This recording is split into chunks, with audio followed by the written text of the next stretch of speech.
कांस्य Singh bronze lion. लिनयिनपिंग ने बिना किसी हिचकिचाहट के ग्रैंड इमोर्टल शू का पीछा किया।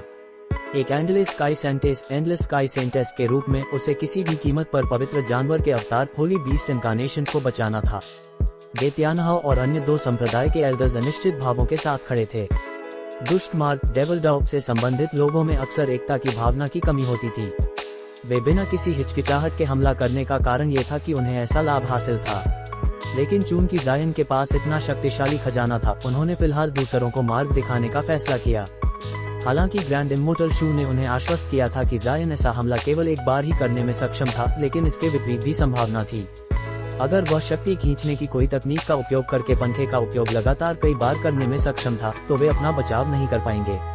और उन्होंने जो सुना था उसके अनुसार ये भी संभव था कि उसके पास एक और भी अधिक शक्तिशाली कड़ाही हो, जिससे उन्हें घबराहट हुई। हालांकि वे अपने संप्रदाय की विरासत हासिल करना चाहते थे, लेकिन वे अपनी जान जोखिम में डालने को तैयार नहीं थे। कुछ समय के लिए तीनों आगे बढ़ने में हिचकिचाते रहे। अंत में एक दृढ़ मन के साथ गेत्यानहाओ ने धीरे से कहा, चलो, जब हमें उस हान नाम के आदमी का सामना करना पड़े तो हम बस बगल से सहायता प्रदान करेंगे।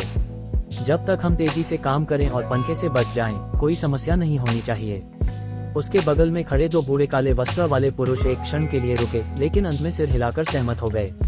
फिर तीनों जल्दी से रवाना हो गए। ... कुनबू हॉल की ओर जाने वाली सीढ़ी बहुत लंबी थी। बिजली की गति लाइटनिंग मूवमेंट का निर्बाध उपयोग करने के बावजूद उसे वहां पहुंचने में एक भोजन समाप्त करने जितना समय लगा। जब वह सीढ़ी से बाहर निकला तो उसने खुद को एक जंगल के सामने पाया।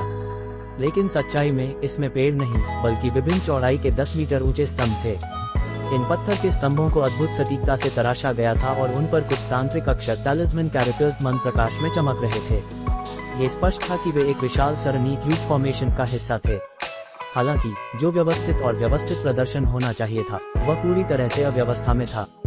स्तंभों में से कई टूट चुके थे, जिससे जमीन मलबे और विभिन्न आकारों के गड्ढों से भरी हुई थी। ये स्पष्ट दिख रहा था कि किसी ने बल प्रयोग करके सफाया किया था। जायन ने दृश्य पर ठंडी नजर डाला और चुपचाप जंगल में प्रवेश कर गया। क्षेत्र बहुत बड़ा नहीं था। कई झलकों में वह किनारे पर पहुंच गया, लेकिन उसने अपने सामने केवल एक ढलान वाली दीवार पाई। दीवार विशाल पत्थरों से बनी थी और इसमें कई पत्थर की मूर्तियां बनी हुई थीं, जिनमें से प्रत्येक हलबर्ड और अन्य जादू के औजार पकड़े हुए था। जैसे ही उसने इसकी जांच की, उसने अपना चेहरा तोड़ा। अचानक ऊपर से कुछ महसूस हुआ। 300 मीटर ऊपर ढलान वाली दीवार पर उसने रोशनी की चमक और विस्फोट की आवाजें सुनी, मानो कोई लड़ाई चल रही हो। क्या ये हो सकता है कि पुराना शैतान की आंख, ओल्ड डेविल की आंख, हमारे पहले आने वाले पहले समूह से लड़ रहा है? जायन का दिल थर्रा गया और वह बॉडी लाइटनिंग टेक्निक का उपयोग करते हुए जल्दी से ऊपर भागा। रास्ते में उसने अपनी उपस्थिति छिपा ली और उसका शरीर दृष्टि से ओझल हो गया। वह सफेद जेड प्लाजा से कई गुना बड़े एक खाली क्षेत्र में पहुंचा। जब उसे इसका स्पष्ट दृश्य मिला तो वह स्तब्ध रह गया। उसके सामने एक विशाल प्रकाश बाधा प्रकट हुई, जहां 5 सफेद, 2 नीली और 1 पीली आकृतियां भयंकरता से लड़ रही थीं। वे सफेद आकृतियां पुराने शैतान के आन के सिंह डेविल्स थीं, जिनमें से हर एक धमकी भरे मुद्रा में था और अपने मुंह से धूसर क्या रेची उगल रहा था। पीली आकृति एक मध्य आयु वाले पुरुष की थी, जिसके चारों ओर एक विशाल सफेद हड्डी का कंगन घूम रहा था।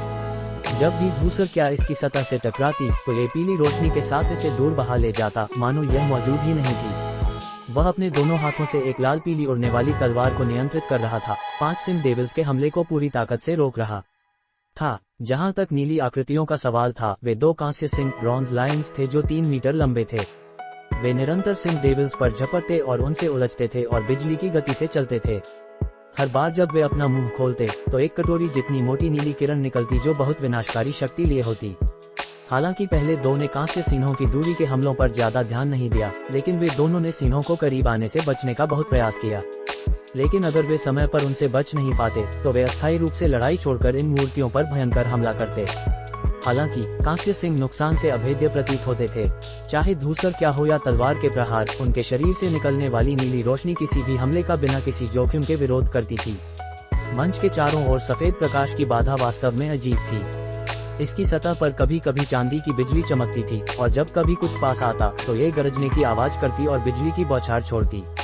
हालांकि सिंह डेविल्स और हड्डी का कंगन ऐसे प्रहारों को झेलने में सक्षम थे, लेकिन उनमें से कोई भी किसी भी अनावश्यक नुकसान को नहीं चाहता था और साफ साफ बच गए। समय बीतने के साथ बाधा के भीतर की लड़ाई और भी अधिक तीव्र हो गई। जब जायन ने ये देखा तो उसने पकड़ लिया, क्या यह एक अखाड़ा अरेना है। एक नज़र में उसने देखा कि मध्य आयु वाला पुरुष एक मध्य नासेंट सोल खेतीबर था और उसके पास अजीब हड्डी का कंगन ही एकमात्र चीज थी जो सिंथ डेविल्स को दूर रखे हुए था। जहाँ तक दो कांस्य सीनों का सवाल था, वे खतरनाक दिखते थे। दो बिना आदमी वाले पुतलों पपट्स होने के बावजूद उन्होंने ऐसी शक्तियों को मजबूरी से व्यस्त रखा। अगर उनमें से कोई भी उलझ जाता तो वे आसानी से भाग नहीं पाएंगे। जैसे ही वह खुद से बड़बड़ा रहा था, जायन ने अपनी नजर दृश्य पर घुमाई। प्रकाश बाधा लगभग पूरे क्षेत्र को कवर करती थी और किनारों के अंतरालों से रोशनी चमक रही थी, जो स्पष्ट रूप से अन्य भयंकर प्रतिबंधों रिस्ट्रिक्शंस को प्रदर्शित करती थी। परिणाम स्वरूप उसके पास आगे बढ़ने का कोई रास्ता नहीं था, लेकिन वह बाधा के दूसरी तरफ एक बड़ा पहाड़ी द्वार माउंटेन गेट देख सकता था, जो संभवतः कुनबू हॉल का प्रवेश द्वार था। जायन अनजाने में अपना चेहरा तोड़ते हुए विचार में डूब गया। वह वहां रुकने का जोखिम नहीं उठा सकता था क्योंकि ग्रैंड इमोर्टल शू और उनकी कंपनी जल्द ही आ जाएगी। इसलिए उसने अपनी आस्तीन हिलाकर ट्रिफ्लेम फैन को अपने हाथ में बुला लिया। उसने इसका उपयोग करके अस्थायी रूप से बाधा को साफ करने और बिजली की गति का उपयोग करके जल्दी से पार करने की योजना बनाई। हालांकि उसे विश्वास था कि उसे खोज लिया जाएगा, लेकिन यह एक स्वीकार्य जोखिम था क्योंकि मौजूदा लोग उससे लड़ने की स्थिति में नहीं थे। उसने एक गहरी सांस ली और आगे बढ़ने ही वाला था कि अचानक उसने एक विशाल पत्थर के स्तंभ की ओर देखा और पूरी तरह से चौंक गया, लेकिन उसने कुछ भी देखने से इनकार कर दिया। अगर उसने अपनी आध्यात्मिक इंद्रिय स्पिरिचुअल सेंस को पूरा खोलकर न छोड़ा होता तो वह धुंधली आध्यात्मिक उतार चढ़ाव को भी मिस कर देता। हैरान होकर उसने अपनी ब्राइट साइड स्पिरिट आइज को सक्रिय किया और पत्थर के स्तंभ के ऊपर लाल रंग की राक्षस आंखों की एक जोड़ी देखी। Silver Wing Nightfiend. अपनी चेतावनी में उसने तुरंत उन शापित आंखों के मालिक को पहचान लिया और तुरंत अपने शरीर में आध्यात्मिक शक्ति चैनल कर दी। जैसे ही उसकी आध्यात्मिक आंखें शक्तिशाली हो गईं, उसने अंततः आंखों से संबंधित एक अंधेरी आकृति देखी। हालांकि नाइट फाइंड उसे नहीं बल्कि बाधा में चल रही लड़ाई पर ध्यान केंद्रित कर रहा था। पहाड़ के प्रतिबंधों और जायन की छिपाने की तकनीकों के कारण उसने अभी तक उसे खोजा नहीं था। हालांकि वह इससे खुश बिल्कुल नहीं था और उसकी अभिव्यक्ति ढह गई। सिल्वर विंग नाइट फाइंड के अलावा उसने दो अन्य लोगों को भी देखा। अपनी आध्यात्मिक आंखों की पूरी शक्ति के साथ भी वह उन्हें स्पष्ट रूप से नहीं देख सका, लेकिन लायन हॉक और एक अज्ञात मानव जैसी आकृति की रूपरेखा देख सका। चूंकि जानवर एक साथ छिपे हुए हैं, ऐसा लगता है कि वे सहयोगी हैं। क्या ये संभव है कि उनका उद्देश्य कुनबू हॉल में कुछ था? जायन ने सोचा। फिर उसकी अभिव्यक्ति एक बार फिर बदल गई और वह पीछे मुड़ा। नीचे पत्थर के जंगल से रोशनी देखी। ऐसा लग रहा था कि ग्रैंड इमोर्टल शू और उनकी कंपनी तेजी से पीछा कर रहे थे। ऐसी परिस्थितियों में वह अब हिचकिचा नहीं सकता था। फुश, उसके पंखे से लपटें फूट पड़ी और एक ब्लेड की तरह चुपचाप बाधा की ओर कट गईं। हालांकि उसने पंखे की शक्ति को सीमित कर दिया था, लेकिन जब लपटें बाधा से मिलीं, तो एक बंद विस्फोट की आवाज सुनाई दी, जिसके बाद अंधेरी रोशनी का विस्फोट हुआ। चाहे पत्थर के स्तंभ के ऊपर छिपे 3 जानवर हो या बाधा में लड़ रहे खेतीबर, उन सभी का ध्यान तुरंत उसकी ओर आकर्षित हो गया। ये देखकर कि उसके निशान पहले ही प्रकट हो चुके थे, जायन छिपाव से बाहर आ गया और आगे कूद पड़ा। एक नीली धारा में बदलकर बाधा के दूसरे सिरे की ओर बढ़ गया। जादुई शक्ति का उपयोग करके बलपूर्वक प्रतिबंधों से मुक्त होने के कारण वह अत्यंत तेजी से यात्रा कर रहा था। एक पल में 100 मीटर से अधिक दूर पहुंच गया। अश्लीलता।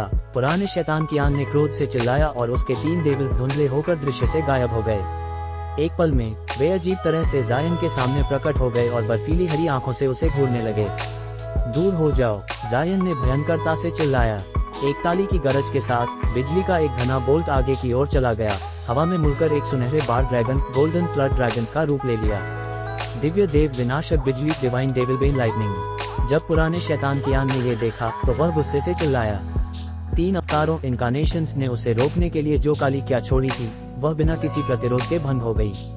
अब सुनहरे बार ड्रैगन ने रास्ता साफ कर दिया। जायन झपट्टा मारकर बाधा के दूसरी तरफ पहुंच गया। प्रकाश बाधा ने जायन के सामने आने को महसूस किया और उस पर चांदी की बिजली का एक तूफान छोड़ दिया। उसने एक सीटी बजाई, बार ड्रैगन को आगे झपटने और फटने का आदेश दिया। बिजली का एक सुनहरा जाल तुरंत बन गया और उसने अपनी रक्षा की, जिससे प्रत्येक बिजली का बोल्ट संपर्क में आते ही गायब हो गया। जायन, तुम हो एल्ड जायन। जब उसके चारों ओर की रोशनी मध्यम हो गई तो जायन दृश्यमान हो गया, जिससे पुराना शैतान की आंख, ओल्ड डेविल की आंख और मध्य आयु वाला चौकोर चेहरे वाला खेतीबर उसके प्रकट होने से चौंक गए। चौकोर चेहरे वाले आदमी ने जायन का ध्यान आकर्षित किया और वह चौंक कर उसकी ओर देखने से खुद को नहीं रोक सका। उसे यकीन नहीं था कि उसने उसे कैसे पहचान लिया था। हालांकि उसने इसे अजीब महसूस किया, लेकिन उसने अपना ध्यान वापस बाधा की ओर कर लिया और अपने पंखे को लहराया, एक फीनिक्स की चीख और 3 रंगों की अग्नि के साथ। पलक झपकते ही इसने एक बड़ा छेद जला दिया और वह एक धुंध में उससे निकल गया। उस क्षण उसे राहत महसूस हुई और उसने अपने पीछे की ओर देखा। बाधा के दूसरी तरफ उसने ग्रैंड इमोर्टल शू और लिन यिनपिंग को प्रकट होते देखा। उन्होंने बदसूरत अभिव्यक्ति के साथ उसे देखा। जायन ने ठंडे स्वर में हंसकर कहा। एक अजीब स्वर के साथ उसने कहा, चूंकि इतने सारे लोग आ गए हैं, मैं तुम्हें अपने काम पर छोड़ता हूँ। अपना काम करते रहो। फिर अपनी कलाई के एक झटके से बिजली गरजी और सुनहरी बिजली की एक चाप निकली। यह बाधा के संपर्क में आई और बिना किसी निशान के गायब हो गई। एक पल बाद ये दूसरी तरफ से प्रकट हुई। बूम! बिजली ने मंच के किनारे एक साधारण पत्थर के स्तंभ को मारा। जवाब में एक बंद गुस्से की आवाज सुनाई दी और सिल्वर विंग नाइट फाइंड, लान हॉक और एक बदसूरत सींग वाली महिला दृश्य में आ गई। एक लान हॉक। ग्रैंड इमोर्टल शू ने सबसे स्पष्ट विशेषताओं वाले जानवर को तुरंत पहचान लिया और उसका दिल कांप उठा। जब लिन यिनपिंग और अन्य लोगों ने उसे सुना तो वे तुरंत घबरा गए और अपनी रक्षा में वृद्धि कर ली। ग्रैंड एल्डर गे तियानहाओ और अन्य 2 तब पहुंचे और सिंह डेविल्स को देखकर खुश हुए। 3 जानवर खुले होने से बहुत उदास थे और नाइट फाइंड ने जायन को उस दुश्मन के रूप में तुरंत पहचान लिया जिसने लगभग उसकी जान ले ली थी। उसने अपने दिल में लगातार श्राप दिए जब उसी व्यक्ति ने उसकी योजनाओं को बर्बाद किया। इसी तरह वह इस बात से परेशान था कि वह उनकी छिपाव तकनीक के माध्यम से कैसे देख पाया। जानवर खेतीबों से नहीं डरते थे, लेकिन वे आशा कर रहे थे कि खेतीबा उनकी ओर से कुछ महत्वपूर्ण प्रतिबंधों को तोड़ देंगे। अब जब उन्हें खोज लिया गया था, वे नहीं जानते थे कि क्या करें। ग्रैंड इमोर्टल शू के संबंध में स्थिति से निपटना मुश्किल पाकर उसका चेहरा गिर गया। जब उसने अन्य 2 राक्षसों को देखा तो वह झटके से चौंक गया। वे मानव जैसे थे और आश्चर्यजनक राक्षस क्या डेमोनिक चीख रखते थे जो लान हॉक से कम नहीं थी। जैसा कि उसने उनकी ताकत की तुलना की, उसने मन ही मन श्राप दिए, कार्रवाई करने की हिम्मत नहीं की। पुराने शैतान कियान और ये कबीले के एल्डर ने हुए बड़े बदलावों को देखकर तुरंत अपनी लड़ाई बंद कर दी, लेकिन 2 कांस्य सिंह उनके साथ उलझे रहे। बेचारे, वे उन्हें दूर रखने के लिए मजबूर थे क्योंकि वे एक दूसरे की ओर सतर्कता से देख रहे थे, धीरे धीरे उनके बीच की दूरी बढ़ा रहे थे। जहां तक अन्य लोगों का सवाल था, वे एक चिंतित गतिरोध डेडलॉक में पाए गए। जायन ने होने वाली अराजकता पर कोई ध्यान नहीं दिया। उसने बस एक झलक में पीछे की ओर चला गया। चूंकि खजाना हासिल करने का मौका था, वह इसे जाने नहीं देना चाहता था। एक असमान रास्ते से होकर गुजरने के बाद वह अंततः बारीक जैद से तराशे गए एक पहाड़ी द्वार माउंटेन गेट पर पहुंचा।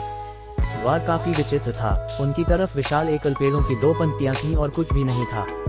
उससे परे एक निर्दोष सफेद सड़क थी जो 3 किलोमीटर से अधिक तक फैली थी, जिसके बाद एक विशाल महल की धुंधली झलक दिखाई दी जो एक प्रभावशाली उपस्थिति के साथ उसकी दृष्टि में आया। तो वह कुनबु हॉल है, जायन ने बड़बड़ाया। थोड़ी हिचकिचाहट के बाद उसने चारों ओर देखा और अपना ध्यान दोनों तरफ लगे पेड़ों पर केंद्रित किया। प्रत्येक लगभग 100 मीटर ऊंचा था और उनके पीले और सूखे रंग के बावजूद प्रत्येक एक अजीब धारणा देता था कि वे जीवन से भरे हुए थे। जब उसने अपनी आध्यात्मिक इंद्रिय स्पिरिचुअल सेंस से उनकी करीब से जांच की तो वह कुछ भी अजीब नहीं पा सका। वे अंदर और बाहर पूरी तरह से साधारण थे, बिना किसी असामान्य हस्ताक्षर के। जायन ने अनजाने में अपना चेहरा तोड़ा और अपना ध्यान उनसे हटा लिया। थोड़ी देर बाद उसने अपनी आध्यात्मिक इंद्रिय को विशाल द्वार से गुजारा और पुष्टि की कि वहाँ कोई प्रतिबंध नहीं था। फिर वह इसके माध्यम से निकल गया, दूर कुनबु हॉल की ओर बढ़ गया। लेकिन 40 मीटर भी नहीं गया था तो उसने अचानक महसूस किया कि एक बर्फीली पूर्वाभास आइसी प्रेमोनिशन उसके पूरे शरीर में फैल गया। अच्छा नहीं, जायन ने मन ही मन चिल्लाया। उसने वापस कूदने का सोचा, लेकिन ये पहले से ही देर हो चुकी थी।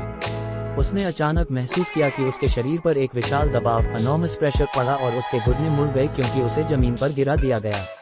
बिना किसी और विचार के उसने चिल्लाया और तुरंत अपने शरीर को चमकदार नीली रोशनी से ढांप लिया, जिससे उसे कम से कम अपनी पीठ सीधी करने और एक घुटने के बल खड़ा होने में राहत मिली। उसी क्षण उसका शरीर लगातार कांपने लगा क्योंकि उसके शरीर से टूटने की आवाजें लगातार सुनाई दे रही थी, मानो उसकी हड्डियां टूटने के कगार पर थीं। जायन गहराई से स्तब्ध रह गया। सुरक्षात्मक प्रकाश ने दबाव का केवल एक छोटा हिस्सा ही रोका था। वह पहले से थोड़ा बेहतर था, लेकिन यह अभी भी असहनीय था। उसे विश्वास था कि अगर उसने ब्राइटजाडे आर्ट्स का अभ्यास नहीं किया होता या हेवनली कॉर्प्स पर निगला न होता तो उसकी हड्डियां धूल में बिखर चुकी होती, उसे पूरी तरह से असहाय छोड़ दिया होता। अपने आसपास के पूर्ण निरीक्षण से पता चला कि कोई भी जादुई सरणी स्पेल फॉर्मेशन का कोई संकेत नहीं था। फिर वह इतने शक्तिशाली प्रतिबंध में कैसे फंस गया? जैसे ही जायन ने मन ही मन श्राप दिया, उसने जल्दी से एक मंत्र उच्चारण किया। अपने हाथों का उपयोग करने में असमर्थ होने के कारण तकनीकों को गाना उसका एकमात्र विकल्प था। बधिर करने वाली गरज हवा में गूंजी। सुनहरी चमक में उसके शरीर पर बिजली की एक परत प्रकट हुई। फिर उसने दांत पीसकर धीरे धीरे खुद को ऊपर उठाया, लेकिन जैसे ही वह आधा ऊपर था, उसने महसूस किया कि उसके शरीर पर दबाव अचानक बढ़ गया और उसे वापस नीचे गिरा दिया गया। उसके चेहरे पर विभिन्न भावों का खेल दिखाई दिया। ... पहाड़ी द्वार के नीचे पुराने शैतान कियान और अन्य लोगों ने दूर पहाड़ी द्वार पर जायन को इधर उधर भटकते हुए देखा, लेकिन कुछ और नहीं देखा।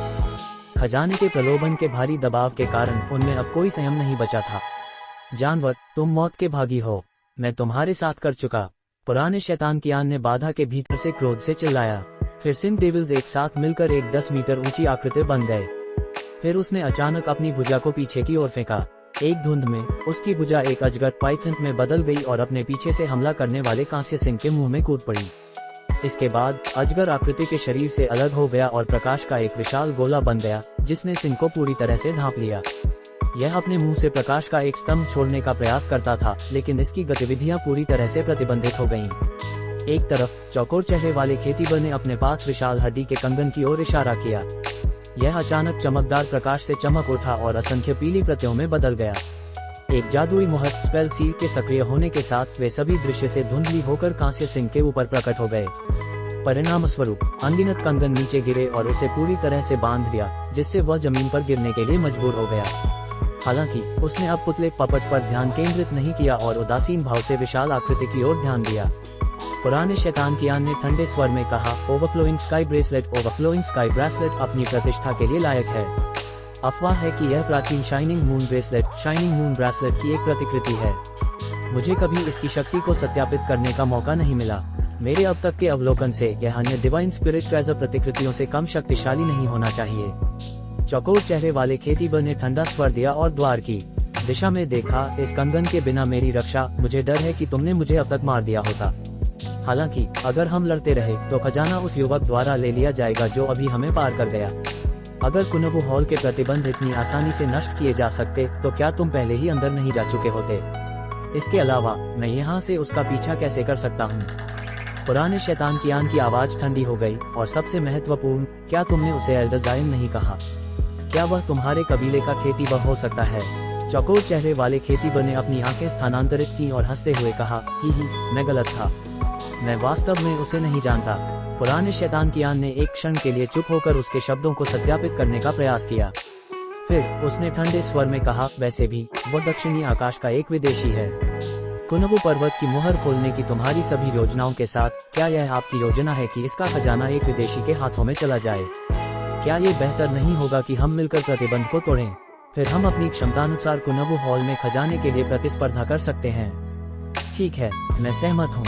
पुराने शैतान कियान के आश्चर्य के विपरीत चौकोर चेहरे वाले आदमी ने बिना किसी हिचकिचाहट के सहमति व्यक्त की। इसके बजाय पुराना शैतान थोड़ा संकोच करने लगा।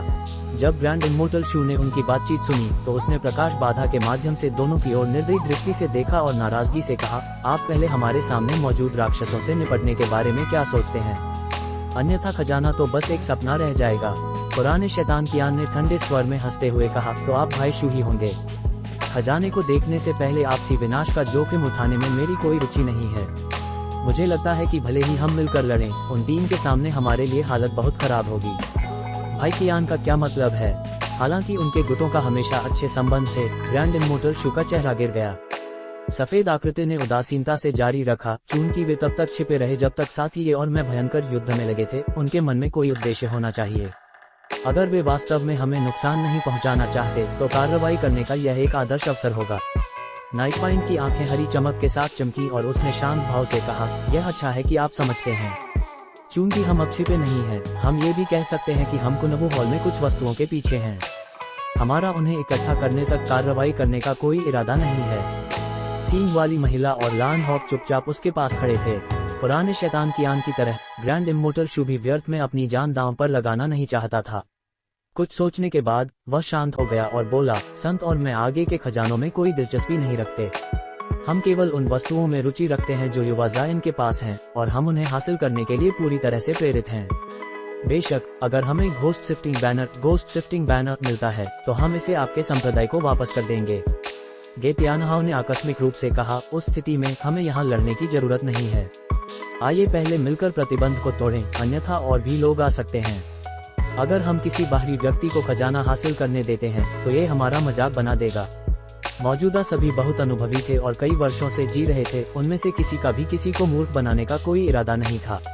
इस प्रकार वे जल्दी से एक अस्थायी समझौते पर पहुंच गए। हालांकि यह समझौता संभवतः तब टूट जाएगा जब वे कुनबू हॉल के अंदर पहुंचेंगे, लेकिन ये खजाने को देखने से पहले एक दूसरे का नरसंहार करने से बेहतर था। चूंकि किसी को कोई आपत्ति नहीं है तो चलिए शुरू करें। पुराने शैतान कियान ने एक अजीब हंसी हंसा और उसकी सफेद आकृति ने अपनी आस्तीन हिलाया, जिससे वे दो विशाल अजगरों में बदल गए और सीधे बाधा की ओर भाग गए। चौकोर चेहरे वाले खेतीबर ने भी अपने चारों ओर घूम रही दो उड़ने वाली तलवारों की ओर इशारा किया और उन्हें हवा में काटने के लिए भेजा। जहां तक बाधा के बाहर 3 जानवरों और खेतीबों के दल का सवाल था, उन्होंने एक चौकस नजर आदान प्रदान किया और फिर बाधा पर हमला करने के लिए रवाना हो गए। चमकदार चमक और राक्षस क्या की लहरों के साथ उनके आसपास हवा में विस्फोट की आवाजें भर गईं। पत्थर के जंगल में एक स्तंभ के रूप में छिपा एक पन्ना हरा आकृति एमरल्ड ग्रीन फिगर बड़बड़ाया, चीची, मुझे उम्मीद नहीं थी कि उग्र पुराना शैतान कियान सिल्वर विंग नाइट फाइंड और अन्य जानवरों के साथ हाथ मिलाएगा। जब मैं भविष्य में उस पुराने शैतान से मिलूंगा तो मुझे सावधान रहना होगा ताकि वह मेरे खिलाफ षड्यंत्र न रचे। एक हरी आकृति ने उसके किनारे से नाक सिकुड़ते हुए सीधे शब्दों में कहा, तुम्हारी वर्तमान खेती के साथ उसे तुम्हारे खिलाफ षड्यंत्र रचने की कोई जरूरत नहीं है। अगर उसके अनब्रोकन सिंह डेविल्स तुम पर आक्रमण करेंगे तो उनसे बचने का तुम्हारे पास कोई रास्ता नहीं होगा। ये दोनों इमोर्टल फॉर्म सेक्ट के एल्डर्स थे। सीनियर मार्शल सिस्टर, ऐसा नहीं है कि मेरे पास उससे निपटने का कोई तरीका नहीं है, युवा महिला ने एक थप्पड़ के साथ कहा। लेडी म्यूक ने ठंडे स्वर में हंसते हुए कहा, तुम जैसी एक प्रारंभिक नासेंट सोल खेतीबा वास्तव में सोचती है कि वह एक देर चरण के खेतीबा के साथ निपट सकती है। तुम्हें छोड़ो, यहाँ तक कि मैं भी उसके खिलाफ अपना बचाव नहीं कर पाऊंगी। हमारे संप्रदाय की क्षमताएं सीधे मुकाबलों के लिए अच्छी नहीं है, लेकिन अगर मेरे पास उसके खून की एक बूंद होती तो मुझे लगता है कि मैं उसे एक श्राप कर्स से गंभीर रूप से घायल कर सकती थी। युवा महिला ने नाराजगी से कहा, हमारे संप्रदाय की गुप्त तकनीकें महान दस्तम नहीं हैं। अगर हमारे पिछले पीढ़ियों द्वारा स्थापित नियम न होते तो हम बहुत विस्तार कर सकते थे और संभवतः एक देर नासेंट सोल खेतीबा का विकास कर सकते थे। तब हमें पुराने शैतान कियान जैसों से डरने की जरूरत नहीं होती। लेडी मू ने एक सांस ली और कहा, हमारे संप्रदाय के संस्थापक कुनबू के 3 स्वामियों 3 मास्टर्स ऑफ कुनबू के वंशज थे। मूल रूप से संप्रदाय की स्थापना मोहर की रक्षा के लिए उसके पास की गई थी, लेकिन दसियों हजार वर्षों के बाद यह मामला भूल गया। अगर एल्डर शियांग से प्राप्त उस संदेश की वजह से न होता तो हम अपने संप्रदाय के स्थापना रिकॉर्ड की जांच नहीं करते और मोहर के मामलों के बारे में अनजान रहते, और न ही हमारे पास इतने खतरनाक स्थान में प्रवेश करने का कोई कारण होता। युवा महिला ने तब उल्लेख किया, पुराने शैतान कियान की बात करें तो मुझे लगता है कि हमें उस युवक पर ज्यादा ध्यान देना चाहिए जो दिव्य देव विनाशक बिजली डिवाइन डेविलबेन लाइटनिंग का उपयोग करता है। उसके पास शक्तिशाली पंखा है और उसने एक देव नासेंट सोल खेतीबा को भी पीछे हटने पर मजबूर कर दिया। अगर इसका उपयोग मोहर के अंदर किया जाता है तो इसकी शक्ति और भी अधिक होगी। ये निस्संदेह प्रसिद्ध 7 फ्लेम फैन की एक प्रतिकृति है। ये निश्चित रूप से एक प्रतिकृति है, लेकिन मैं नहीं कह सकता कि क्या ये 7 फ्लेम फैन की है। उसका स्वरूप अपरिचित है, लेकिन वह बड़ी शक्ति और बिजली की गति का उपयोग करने की क्षमता रखता है। वह निश्चित रूप से असाधारण है। हालांकि वह महान ग्रेट जिन से नहीं लगता है और न ही वह ये कबीले से संबंधित है। कोई बात नहीं, हमें उस पर ज्यादा ध्यान देने की जरूरत नहीं है। महत्वपूर्ण बात यह है कि एल्डर शियांग को लंबे समय से पहाड़ में प्रवेश करना चाहिए था। लेडी मू ने हैरान होकर कहा, वह उन्हें रोकने के लिए क्यों अभी तक प्रकट नहीं हुए हैं? उनकी क्षमताओं वाले किसी व्यक्ति को उन्हें आसानी से रोकने में सक्षम होना चाहिए। युवा महिला ने हिचकिचाते हुए कहा, शायद सीनियर को अन्य महत्वपूर्ण क्षेत्रों जैसे डेविल सप्रेसिंग पैगोडा से निपटना पड़ा। वह स्थान अत्यंत महत्वपूर्ण है। लेडी मू ने उदासीनता से सिर हिलाया, असंभव। डेविल सप्रेसिंग पैगोडा पहाड़ की मोहर का सरणी केंद्र हो सकता है, लेकिन इसे मजबूत करने के लिए उन्हें पहले कुनबू हॉल से ड्रैगन कॉल क्रेस्ट हासिल करना होगा। एल्डर शियांग जितने शक्तिशाली हैं, वे यहाँ पहले क्यों नहीं आए? क्या सीनियर मार्शल सिस्टर ये कहना चाहती हैं कि एल्डर शियांग के साथ कुछ हुआ? उनकी खेती के साथ इस दुनिया में कोई भी उन्हें नुकसान नहीं पहुंचा सकता। क्या किसी ने उन्हें फंसा लिया है? युवा महिला का चेहरा पीला पड़ गया जब उसने अपनी बात पूरी की। लेडी मू की अभिव्यक्ति बदल गई, लेकिन उसने एक मुस्कान बनाई। ये बहुत संभावना नहीं है। पहले के कुछ प्रतिबंध पहले ही नष्ट हो चुके थे। अगर वह फंसे होते तो उन्हें पहले ही आजाद कर दिया गया होता। हो सकता है कि वास्तव में कुछ ऐसा हो जिसने उन्हें पहाड़ में प्रवेश करने से देर कर दी। मुझे आशा है कि ऐसा ही होगा। वैसे भी हमें अभी भी इन लोगों का पीछा करना होगा और देखना होगा कि क्या हम ड्रैगन कॉल क्वेस्ट को पहले हासिल कर सकते हैं। इसके अलावा केवल हेवन क्रिस्टल स्टील की मुहर को मजबूत करने में सक्षम होगा, लेकिन हमारे पूर्वजों ने इसका स्थान हमें नहीं बताया। अगर हमारे पास ये होता तो हमें उनका पीछा करने का जोखिम उठाने की जरूरत नहीं थी। युवा महिला ने एक नाराजगी के साथ अपने शब्दों को समाप्त किया। तुम्हें पता होना चाहिए कि हेवन क्रिस्टल स्टील केवल एक बैकअप के रूप में योजना बनाया गया था। इसका पता केवल कुनबू एल्डर्स के वंशजों की एक पंक्ति द्वारा आगे बढ़ाया गया था। इस जानकारी को रखने वालों के साथ कुछ होने के डर से उन्होंने पहाड़ की मुहर को नियंत्रित करने का एक और तरीका बनाया। ऐसा कहा जाता था कि स्टील को एक अप्रत्याशित स्थान में छिपाया गया था और जानने वाले इसे ढूंढने में सक्षम होंगे। एक छिपी और खुली विधि के साथ तैयार प्राचीन खेतीगों ने इस प्रतिबंध में बहुत प्रयास किया था। युवा महिला ने अपना चेहरा तोड़ा। कुनबू के 3 स्वामी क्या सोच रहे थे? हमारे लिए इतनी बड़ी आपदा छोड़ने के बजाय उन्होंने इस व्यक्ति का सिर काटने के बजाय इतना प्रयास क्यों किया? लेडी मू ने एक क्षण के लिए हिचकिचाया और कहा, रिकॉर्ड में इसका कारण भी उल्लेख किया गया है। ऐसा लगता है कि इस व्यक्ति की पहचान बहुत विशेष थी, जो उच्च क्षेत्रों हायर रेल्म्स से संबंधित एक मामले में शामिल थी। परिणाम स्वरूप उनमें से किसी ने भी उसे नुकसान पहुंचाने की हिम्मत नहीं की और केवल पहाड़ को सील कर सके। तो ऐसा था। यह कोई आश्चर्य की बात नहीं है कि उनके कार्यों को क्यों सीमित किया गया था। हालांकि बस यह व्यक्ति की खेती कितनी ऊंची है? युवा महिला ने जिज्ञासापूर्वक पूछा। जब एल्डर शियांग ने इसका उल्लेख किया तो वह घबराए हुए दिखाई दिए। यह एकमात्र बार है जब हमने देखा कि वह पुराना सन की लंबे समय से बेचैन है। लेडी मू ने उसकी ओर देखा और चिढ़कर जवाब दिया, इस बारे में सोचने का कोई मतलब नहीं है जब हम उसकी उंगली के एक घुमाव से मारे जा सकते हैं। तो ऐसा था, युवा महिला ने एक असहाय स्वर में कहा। और तुमने फोर्स का इस रूलर लाई हो, है ना? हमें ड्रैगन कॉल एम्बलम के लिए लड़ने के लिए इसी पर भरोसा करना होगा। युवा महिला ने आंखें घुमाई और मुस्कुराते हुए कहा, सीनियर मार्शल सिस्टर ने बहुत बार याद दिला दिया है। मैं हमारे संप्रदाय के हस्ताक्षर वाले खजाने को कैसे भूल सकती हूँ? लेकिन ये दुर्भाग्यपूर्ण है कि तुम्हारी खेती कला इसके लिए अनुपयुक्त है, अन्यथा ये तुम्हारे लिए बेहतर होता। सीनियर मार्शल सिस्टर ने कहा कि इस व्यक्ति को दबाने के लिए उपयोग किए जाने वाले 2 डिवाइन स्पिरिट ट्रेजर्स में से एक 8 आत्मा रूलर 8 स्पिरिट रूलर था, वह खजाना जिसकी प्रतिकृति फोर्स का इस रूलर है। मुझे आशा है कि हम इसे देखने में सक्षम होंगे। 8 आत्मा रूलर और ब्लैक विंड फ्लैग। मैं भी। लेडी मू की विचारधारा तब टूट गई जब उसने अचानक अपना ध्यान वापस बाधा की ओर कर लिया। एक सख्त अभिव्यक्ति के साथ उसने कहा, पुराना शैतान कियान और अन्य लोग टूट गए हैं। चलो जल्दी करते हैं। युवा महिला का दिल थर्रा गया और उसने सिर उठाया। उसने उन्हें प्रकाश बाधा के माध्यम से टूटते और पहाड़ी द्वार की ओर जाते देखा। हम उनका पीछा करेंगे, लेकिन दूरी बनाए रखें, लेडी म्यूट ने कहा। सौभाग्य से पहाड़ के प्रतिबंधों के कारण आध्यात्मिक इंद्रिय स्पिरिचुअल सेंस सीमित है, अन्यथा हम एक देर नासेंट सोल खेतीबा का पीछा नहीं कर पाते। फिर दोनों सफेद प्रकाश से चमक उठी और वे पत्थर के स्तंभों से चोरी छिपे बाहर उड़ गए और एक गुप्त तकनीक सीक्रेट टेक्निक के साथ उनका पीछा करने लगे। ज्यादा देर नहीं बीता था कि उस स्थान से जहां महिला एक पल पहले छिपी हुई थी, एक हरी रोशनी चमकी और एक विशाल हरी आकृति प्रकट हुई। उसने अपनी बर्फीले क्रिस्टल आंखों से उस दिशा को ठंडे भाव से देखा जिधर 2 महिलाएं गई थी, और फिर एक पल बाद अजीब तरीके से दृष्टि से गायब हो गया। जब पुराना शैतान कियान और अन्य लोग पहाड़ी द्वार के सामने पहुंचे, तो जायन पहले ही विशाल महल के मार्ग के आधे रास्ते से गुजर चुका था। वह खड़ा होने में कामयाब हो गया था और धीरे धीरे छोटी सड़क पर चल रहा था, लेकिन उसका हर कदम उसके शरीर पर विशाल तनाव स्ट्रेन डालता था, जो उसे रुकने पर मजबूर करने के लिए पर्याप्त था। उस क्षण नीली और सुनहरी रोशनी का टकराव हो रहा था, क्योंकि बिजली और प्रकाश उसके शरीर के चारों ओर सुंदर बैंगनी लपटों की एक परत के साथ लिपटे हुए थे। उसने आत्मा वशीकरण ताबीज स्पिरिट सबजुगेशन टैलिस्मन का उपयोग करके आंशिक रूप से बार ड्रैगन फ्लड ड्रैगन का रूप धारण कर लिया था। जब अन्य लोगों ने उसे देखा तो वे चौंक गए। एक काले वस्त्र पहने हुए बूढ़े आदमी ने खुद को न रोक सकते हुए पूछा, यह क्या जादू है? वह ऐसा परिवर्तन कैसे कर सकता है? कठोर अभिव्यक्ति के साथ गेतिया नहाओ ने कहा, वैसे भी वे एक प्रतिबंध के प्रभाव में लगता है।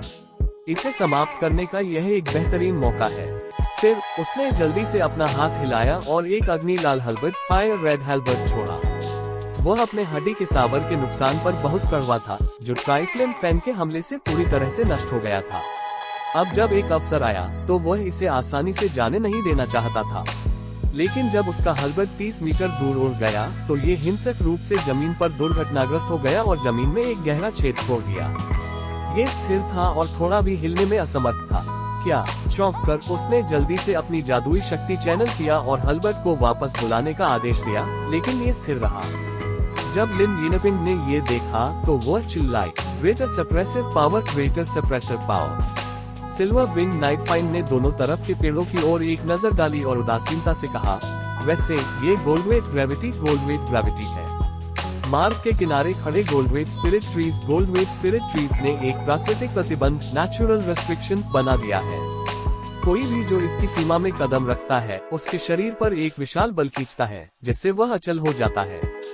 तो वह युवा जायन कैसे चल रहा है?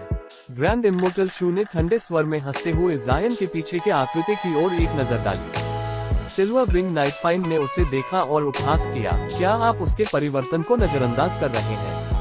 उसके वर्तमान रूप में उसकी खेती लगभग आधे से बढ़ जाती है। मध्य नासेंट सोल चरण के शिखर पर खेती और दिव्य देव विनाशक बिजली और उन बैंगनी बर्फ की लपटों के साथ वह बड़ी शक्ति प्रदर्शित कर रहा है।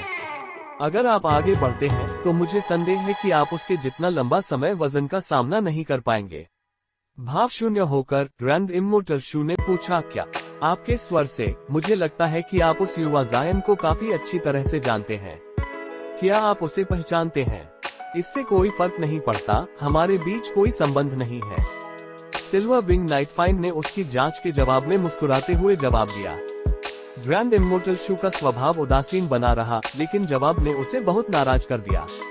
उसने अपना चेहरा तोड़ा और कहा, क्या वे गोल्डवेट स्पिरिट ट्रीज नहीं है? प्राचीन पेड़ जिन्हें ट्रेजर फॉर ट्रीज भी कहा जाता है। वे बाहरी दुनिया में लंबे समय से विलुप्त हो चुके हैं और कहा जाता था कि धातु गुण वाले खजाने उनके द्वारा पूरी तरह से विरोध किए जाते हैं। यह कोई आश्चर्य नहीं कि आपका हल्बर्ट जमीन पर गिर गया। इसके अलावा पेड़ में एक जन्मजात गुरुत्वाकर्षण शक्ति है जिसे आध्यात्मिक इंद्रिय भी पहचान नहीं सकती। चौकोर चेहरे वाले खेती ने गंभीरता से कहा, तो ऐसा था। पेड़ एक कठोर गुरुत्वाकर्षण शक्ति, खास ग्रेविटेशनल पावर छोड़ते हैं जिसे कई गुना बढ़ाने के लिए अध्यारोपित सुपरइम्पोज किया जा सकता है। इनकी बड़ी संख्या और घने समूहों को देखते हुए मुझे डर है कि जैसे ही हम आगे बढ़ेंगे हम एक साथ 5 के प्रभाव में आ जाएंगे। मैं आपके बारे में नहीं जानता, लेकिन मुझे पता है कि मेरा शरीर इतना दबाव सहन नहीं कर पाएगा। मुझे खुद के बारे में पता नहीं, इसलिए मैं इसे आजमाऊंगा।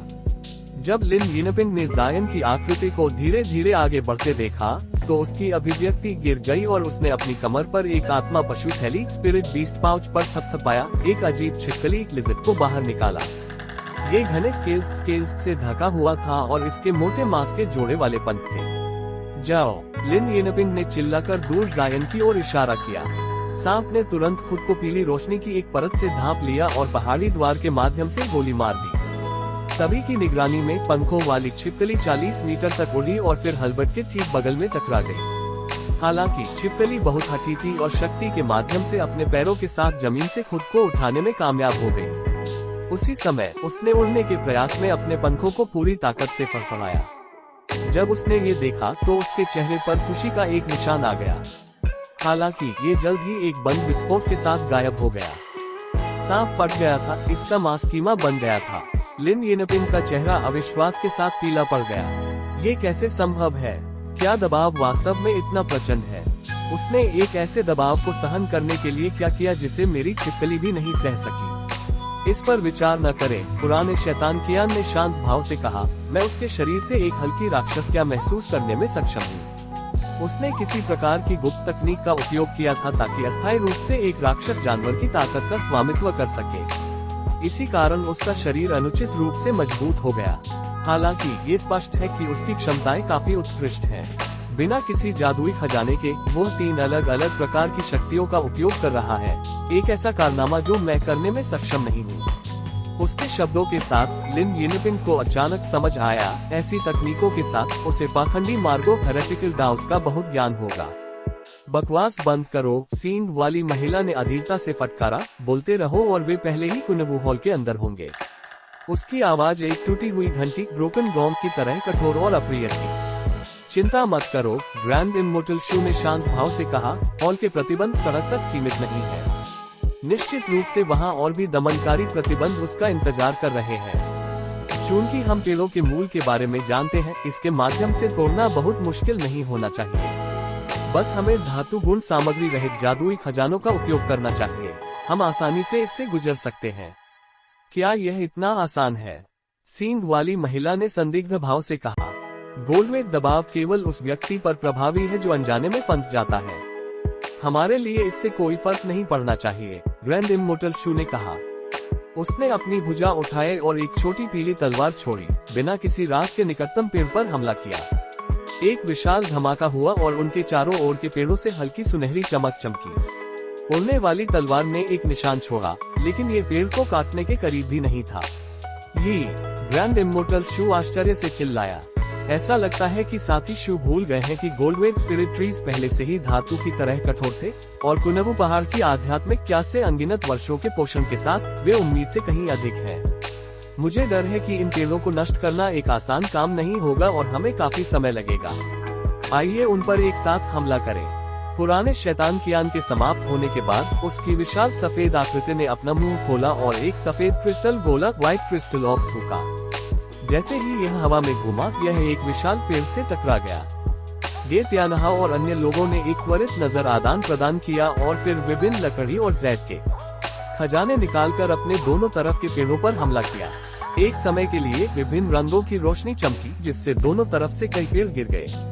अनजाने में जब 3 जानवरों ने उन्हें पेड़ों को काटते देखा तो उन्होंने भीतर ही भीतर खुशी मनाई। हालांकि उन्होंने अपने खजानों को थूका और शामिल हो गए, उनके हमलों का न्यूनतम प्रभाव पड़ा। हालांकि प्रयुक्त महान बल ने इसे चतुराई से छिपा दिया और खेतीकों को इसका पता नहीं चला। जैसे ही जायन ने श्रमपूर्वक अपना रास्ता बनाया, सिल्वरमून ने एक सांस ली और कहा, कितने मूर्ख! मुझे उम्मीद नहीं थी कि ये खेती व गोल्डवेट स्पिरिट ट्रीज को काट देंगे। जायन ने उदासीनता से जवाब दिया, यह कोई आश्चर्य की बात नहीं है कि पुराना शैतान कियान इतनी लापरवाही क्यों कर रहा है। आखिरकार उनके पास मेरी तरह की आंखें नहीं हैं। मैं प्रत्येक पेड़ के केंद्र के माध्यम से देखने में सक्षम था और मैंने अंदर खुदी हुई डेविलवर ताबीज डेविलवार टैलिस्मन्स को नोटिस किया।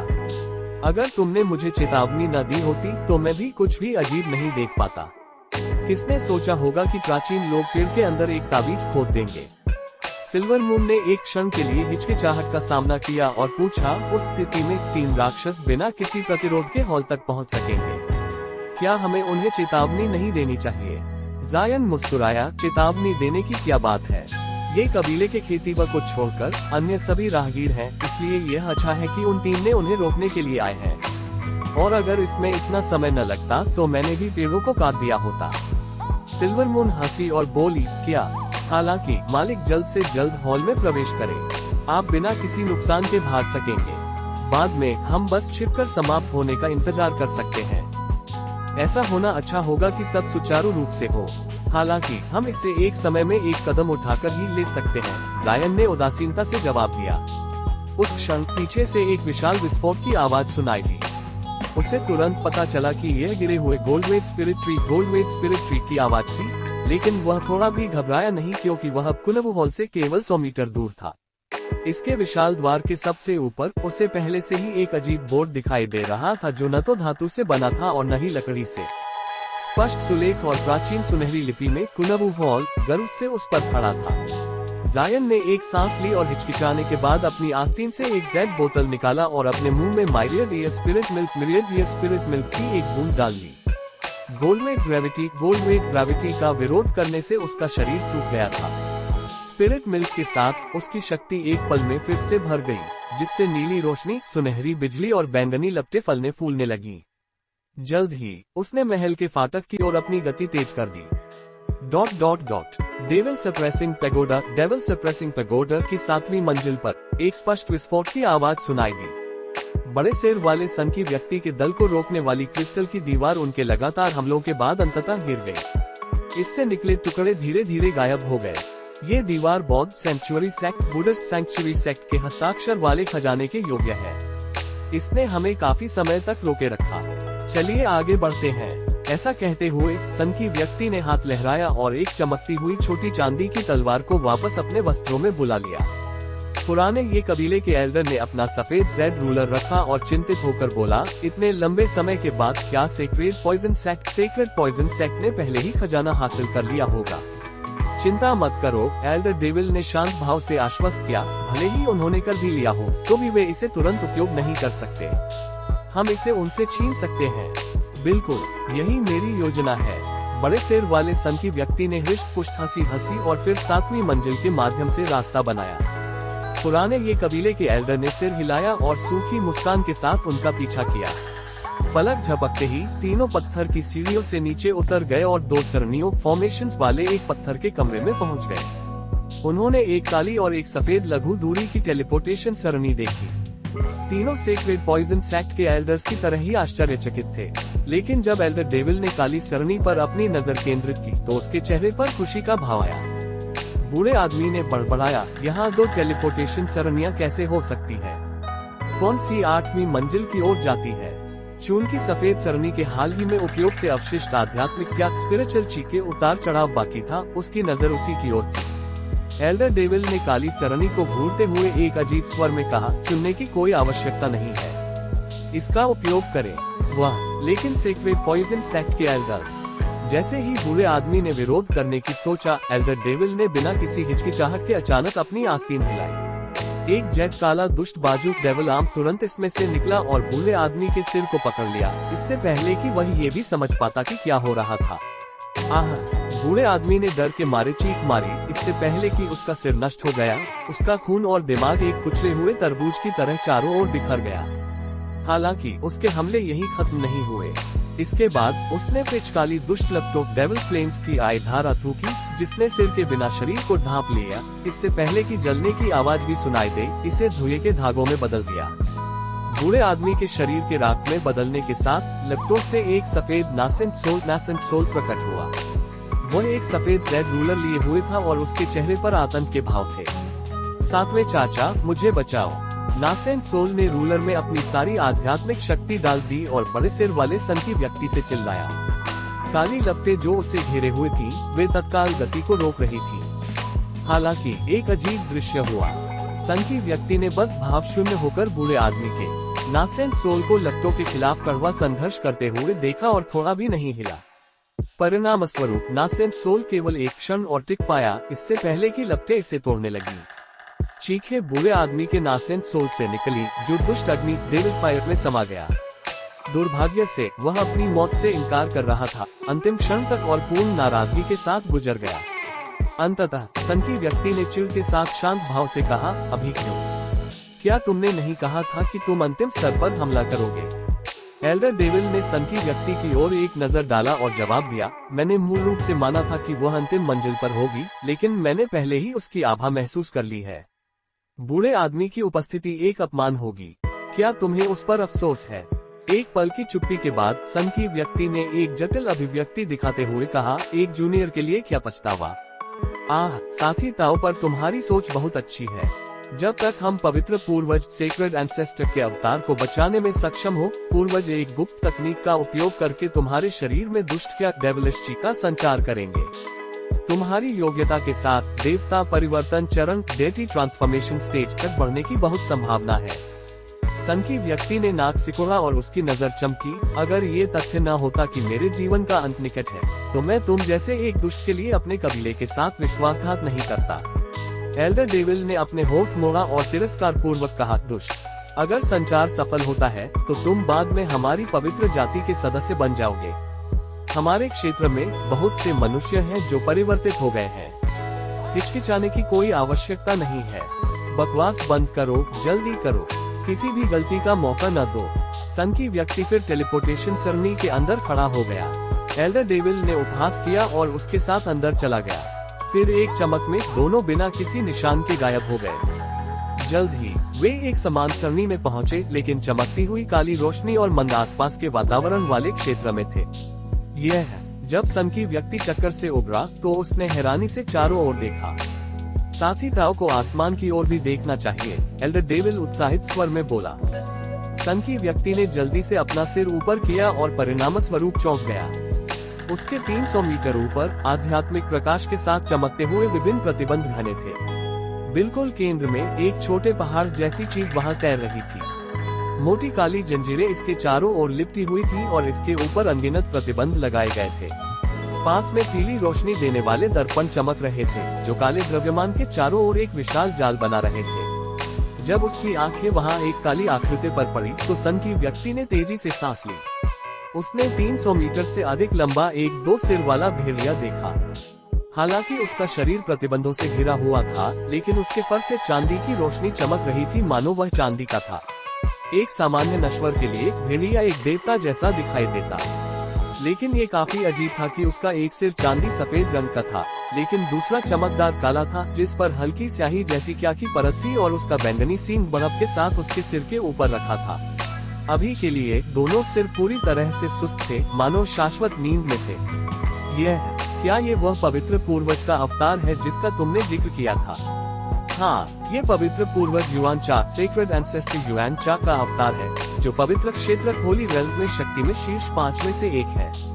बेशक ये पूर्वज का वास्तविक रूप नहीं है, बल्कि आत्मा का एक टुकड़ा है जो आत्मा क्षेत्र स्पिरिट रेल्म से एक राक्षस भेड़िए के शरीर में है। फिर भी वह सामान्य देवता परिवर्तन के केतिगों की क्षमताओं से कहीं अधिक है। अगर आत्मा क्षेत्र से कोई हस्तक्षेप नहीं होता, तो वह नश्वर क्षेत्र में एक अजेय अस्तित्व होगी। बेशक यह उल्लेख करना आवश्यक है कि पवित्र पूर्वज युआन चा हमारे नश्वर क्षेत्र के आक्रमण के 3 कमांडरों में से एक थी। पवित्र पूर्वज युआन चा, सन की व्यक्ति ने उसका नाम लिया। एल्डर डेविल ने सन की व्यक्ति की ओर मुड़कर कहा, मुझे एक क्षण के लिए बचाओ भाई, मैं पूर्वज की आत्मा के साथ संवाद करने के लिए एक तकनीक का उपयोग करूंगा। आगे बढ़ो। सन की व्यक्ति ने अपने संदेह को त्याग दिया और तैयारी से सहमत हो गया। एल्डर डेविल उसकी प्रतिक्रिया से आश्वस्त हो गया और तुरंत अपने हाथों को मंत्र की मुद्रा इनकेंटेशन जेस्चर में पकड़ा, जिससे उसके शरीर से हल्की कालिकिया का उदय हुआ और उसे ढांप लिया। जल्द ही एक कम गरजने की आवाज सुनाई दी और एक 2 सिर वाली 4 भुजाओं वाली आकृति इसके भीतर से प्रकट हुई। उसका शरीर 10 मीटर लंबा था और ये दमनकारी क्या की आश्चर्यजनक मात्रा उगल रहा था, जो सन की व्यक्ति को कुछ कदम पीछे जाने के लिए मजबूर करने के लिए पर्याप्त था। इसके तुरंत बाद एल्डर डेविल ने एक उदास मंत्र इनकेंटेशन पढ़ा और उसकी 4 स्केलयुक्त भुजाओं ने एक जादुई मुद्रा स्पेल जेस्चर बनाई, जिससे काली क्या एक दुष्ट देवता की तरह उसके चारों ओर घूमने लगी। सन की व्यक्ति ने सावधानी पूर्वक अपने आसपास को देखा, इससे पहले कि अपनी नजर 2 सिर वाले भेड़िए पर केंद्रित की। एक कप चाय पीने का समय बीतने के बाद एल्डर डेविल ने अपने मंत्रों को रोका और काले लाल रक्त साथ ब्लड एसेंस की एक गेंद फेंकी। उसी समय उसने अपनी भुजाएं ऊपर उठाया और उसमें 4 काले जादुई मुहे ब्लैक स्पेल सीड्स छोड़ी। रक्तसार ने एक अजीब पैटर्न का आकार लिया और फिर गायब हो गया। एक छोटे समय में रक्त पैटर्न जिज्ञासा से काले भेड़िए के सिर के सामने टेढ़ा हो गया और सींग प्रकाश के साथ चमका। फिर सिर की आंखें हिलने लगी और धीरे धीरे खुलकर चमकदार बैंगनी प्रकाश प्रकट करने लगी। ऐसा था मानो उसकी आंखों में 2 जलते हुए तारे थे। उन दोनों को अनजान इसी समय के आसपास पास के एक सील किए गए स्थान में महल के अंदर एक सिल्वर बॉक्स चमक उठा। ऐसा लग रहा था कि वह जाग गया था। इसके ऊपर एक आधा फुट लंबा पन्ना हरा रूलर हवा में धीरे धीरे घूम रहा था। यह एक आध्यात्मिक प्रकाश उगल रहा था जो नीचे बॉक्स को ढांप रहा था। सिल्वर बॉक्स के ऊपर तैर रहा लकड़ी का रूलर उसे हरी रोशनी की एक बाधा में लपेटे हुए था। फिर एक चमक के साथ प्रकाश पूरी तरह से फीका पड़ गया। अजीब बात यह थी कि 30 मीटर से अधिक दूर एक आदमी स्थिर खड़ा था। उसने नीले वस्त्र पहने थे, लाल पगड़ी बांधी थी और उसके चेहरे से हरी रेखाएं चमक रही थीं। वह सीक्रेट पॉइजन सेक्ट का प्रसिद्ध ग्रैंड एल्डर हुआतायांकी था। हालांकि उसकी आंखें बंद थीं और अभिव्यक्ति कठोर थी। उसके हर छिद्र से खून रिस रहा था। अगर उसकी छाती की हल्की गति न होती तो उसे मृत मान लिया जाता। उसके अन्य संप्रदाय के सदस्यों के लिए वे कहीं भी नजर नहीं आ रहे थे। हालांकि दूरी पर एक हल्के विस्फोट की आवाज सुनाई दे रही थी, मानो कोई प्रतिबंध में फंसा हो। दूसरे स्थान में काले भेड़िए के सिर की आंखों से निकलने वाली बैंगनी रोशनी गायब हो गई थी और एक महिला की मधुर आवाज गूंजी, वही आवाज जो उस दिन बोली थी जब शियांग जिलीक फंसा था, लेकिन इस बार इसमें बर्फीलापन और बहुत अधिक अश्लीलता का संकेत था। ब्लड फ्लेम, ये तुम थे। मैंने माना था कि तुम पहले ही लौट गए हो। मुझे उम्मीद नहीं थी कि तुम इस दुनिया में बने रहोगे। एल्डर डेविल ने आदरपूर्वक जवाब दिया, मैं प्रणाम करता हूँ सीनियर। मैंने अतीत में बहुत देर से कार्रवाई की थी और लगभग नष्ट होने वाला था। अगर मुझे पवित्र और नश्वर क्षेत्र के बीच के मार्ग की समझ न होती और उनका मेरी आत्मा को निकालकर पूछताछ करने का इरादा न होता, तो मैं अभी तक जीवित न होता। काला भेड़िए का सिर इसे सुनकर उदासीन रहा और बोला, ओह, तुम्हारा भाग्य तब बहुत अच्छा था। स्पिरिट ईथर गार्डन के स्थानीय अंतर स्पेशल केयर के माध्यम से जिस मार्ग का हमने उपयोग किया था वह उस समय तक नष्ट हो चुका था जब हम वापस जाना चाहते थे और हमारे पास वापस जाने का कोई रास्ता नहीं था। बड़े सिर वाले संकी व्यक्ति ने शांत भाव से पास से सुना और अंदर ही अंदर आश्चर्यचकित रहा कि महिला की आवाज में कोई भी दुष्ट विशेषता नहीं थी। ये वह एल्डर डेविल है जिसने अतीत में प्राचीन खेतीबों का लगभग सफाया कर दिया था। सिर ने फिर अपने बंधन वाली काली जंजीरों की ओर देखा और बोला, चूंकि तुम यहाँ आए हो, तुम्हारे पास एक योजना होनी चाहिए, लेकिन मुझे पहले चेतावनी देनी होगी कि मुझे बचाना इतना आसान नहीं होगा। मुझे बांधने वाली हेवनली स्टार चेन्स को नष्ट करने के लिए तुम्हारी खेती पर्याप्त नहीं होगी। यह एक खजाना है जो विशेष रूप से हमारी प्रजाति से निपटने के लिए आत्मा क्षेत्र स्पिरिट रेल्म से पारित किया गया है। निश्चिंत रहें, पवित्र पूर्वज सेक्रेड एंसेस्टर, मैंने आने से पहले पूरी तैयारी कर ली है। न केवल साथी ये हमारी सहायता करेंगे, बल्कि मैंने सहायता के लिए कई दुष्ट कलाकृतियां डेविलिश आर्टिफैक्ट्स भी इकट्ठी की हैं। काले भेड़िए ने अपना सिर हिलाया, तुम जंजीरों के माध्यम से भेदने में सक्षम हो सकते हो, लेकिन फिर भी मैं तुम्हें तुरंत कार्रवाई नहीं करने दे सकती। ऐसा क्यों? एल्डर डेविल के चेहरे पर आश्चर्य के भाव आए, उसकी आंखें बैंगनी और लाल रोशनी से भरी हुई थीं। संकी व्यक्ति भी आश्चर्यचकित था। सिर ने एक सांस ली, ये बहुत सरल है, स्टार चेस यहाँ सबसे शक्तिशाली प्रतिबंध नहीं है। देखो तुम कहाँ खड़े हो। कहाँ खड़े? एल्डर डेविल और संकी व्यक्ति ने हैरानी से अपने पैरों की ओर ध्यान दिया और केवल काली टेलीपोर्टेशन सरणी के अलावा और कुछ नहीं देखा।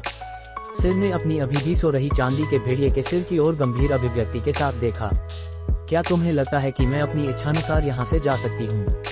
अगर मैं कोई प्रयास करती तो 8वीं मंजिल पर स्थित दिव्य आत्मा खजाना डिवाइन स्पिरिट ट्रेजर तुरंत सक्रिय हो जाएगा, और अगर तुम कोई भी अतिरिक्त कार्रवाई करते हो तो खजाना तुम्हें तुरंत दूर टेलीपोर्ट कर देगा, जिससे तुम आसानी से वापस आने में असमर्थ हो जाओगे। इसके अलावा मैं यहाँ फंसने का मुख्य कारण ये परेशान करने वाला सिल्वर मून वुल्फ शरीर था। दोनों ने सो रहे चांदी के भेड़िए के सिर को देखा और अचानक उन्हें धुंधली समझ आई। एल्डर डेविल ने हिचकिचाते हुए पूछा, अतीत में क्या उस भेड़िए की प्राथमिक आत्मा प्राइमल सोल को पवित्र पूर्वज द्वारा नहीं खा लिया गया था? क्या ऐसा हो सकता है कि कुछ हुआ? काले भेड़िए के सिर ने चिढ़कर नाक से कुड़ी, जब मैंने इस शरीर पर कब्जा किया तो इसमें 2 प्राथमिक आत्माएं थीं। मैंने एक को गंभीर रूप से घायल कर दिया और वह भाग गया, जिससे मुझे विश्वास हो गया कि मुझे कोई परेशानी नहीं होगी। जहां तक दूसरी का सवाल है, उसने एक गुप्त तकनीक का उपयोग करके शरीर में कहीं छिपने का काम किया। जब मैं कुनवू के 3 स्वामियों 3 मास्टर्स ऑफ कुनवू के खिलाफ लड़ाई के महत्वपूर्ण मोड़ पर था, तो उसने अचानक जवाबी हमला कर दिया और मैं हार गया, जिससे मैं सील में बंद हो गया।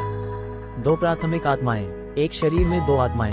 संकी व्यक्ति ने चौंक कर चिल्लाते हुए कहा, तुम इंसान काफी ज्यादा जानते हो। इस शरीर में 2 पूरी तरह से स्वतंत्र आत्माएं थीं। मूल रूप से केवल एक थी, लेकिन जब दूसरी प्रकट हुई तो पहली आत्मा आई और शरीर के नियंत्रण के लिए मेरे साथ लड़ी। भेड़िए की खेती कला भी वास्तव में अजीब थी। मैंने इस शरीर पर इतने लंबे समय तक कब्जा किया और कभी कुछ गलत महसूस नहीं हुआ, उसने एक हैरान अभिव्यक्ति के साथ बड़बड़ाया। क्या दूसरी भेड़िए की आत्मा अभी भी मौजूद है? जरूर। जब मनुष्यों ने मुझे पकड़ा तो मैंने यह महसूस किया कि यह सिल्वर मून वुल्फ वास्तव में आत्मा क्षेत्र के एक राक्षस सम्राट डेमन मोनार्क दिव्य भेड़िया सेलेस्टियल क्वीक डिवाइन वुल्फ सेलेस्टियल क्वीक की उपपत्नी थी। वह उन कुछ राक्षसों में से एक थी जो अपने वास्तविक शरीर में नश्वर क्षेत्र में उतरी थी। मैं इस पर केवल इसलिए आसानी से नियंत्रण कर पाया क्योंकि यह नश्वर क्षेत्र में उतरने के कारण अभी भी कमजोर था। अगर भेड़िया अपनी खेती के चरम पर होता तो एक आत्मा खंड सोल फ्रैगमेंट जैसा मैं सफल नहीं होता, और उसकी 2 आत्माओं के अस्तित्व ने मुझे पूरी तरह से सचेत नहीं किया। लेकिन उस समय मैं पहले ही कुछ वर्षों से शरीर पर कब्जा कर चुका था और इसका अधिकांश हिस्सा खराब कर चुका था। मनुष्य मुझे निष्कासित करने में असमर्थ थे और मुझे शरीर के साथ नष्ट करने की हिम्मत नहीं कर सके। परिणाम स्वरूप उन्होंने मुझे डेविल सप्रेसिंग पैगोडा के अंदर सील कर सका। एल्डर डेविल ने अपना अधिकांश शांत बनाए रखा, लेकिन संकी व्यक्ति दंग रह गया।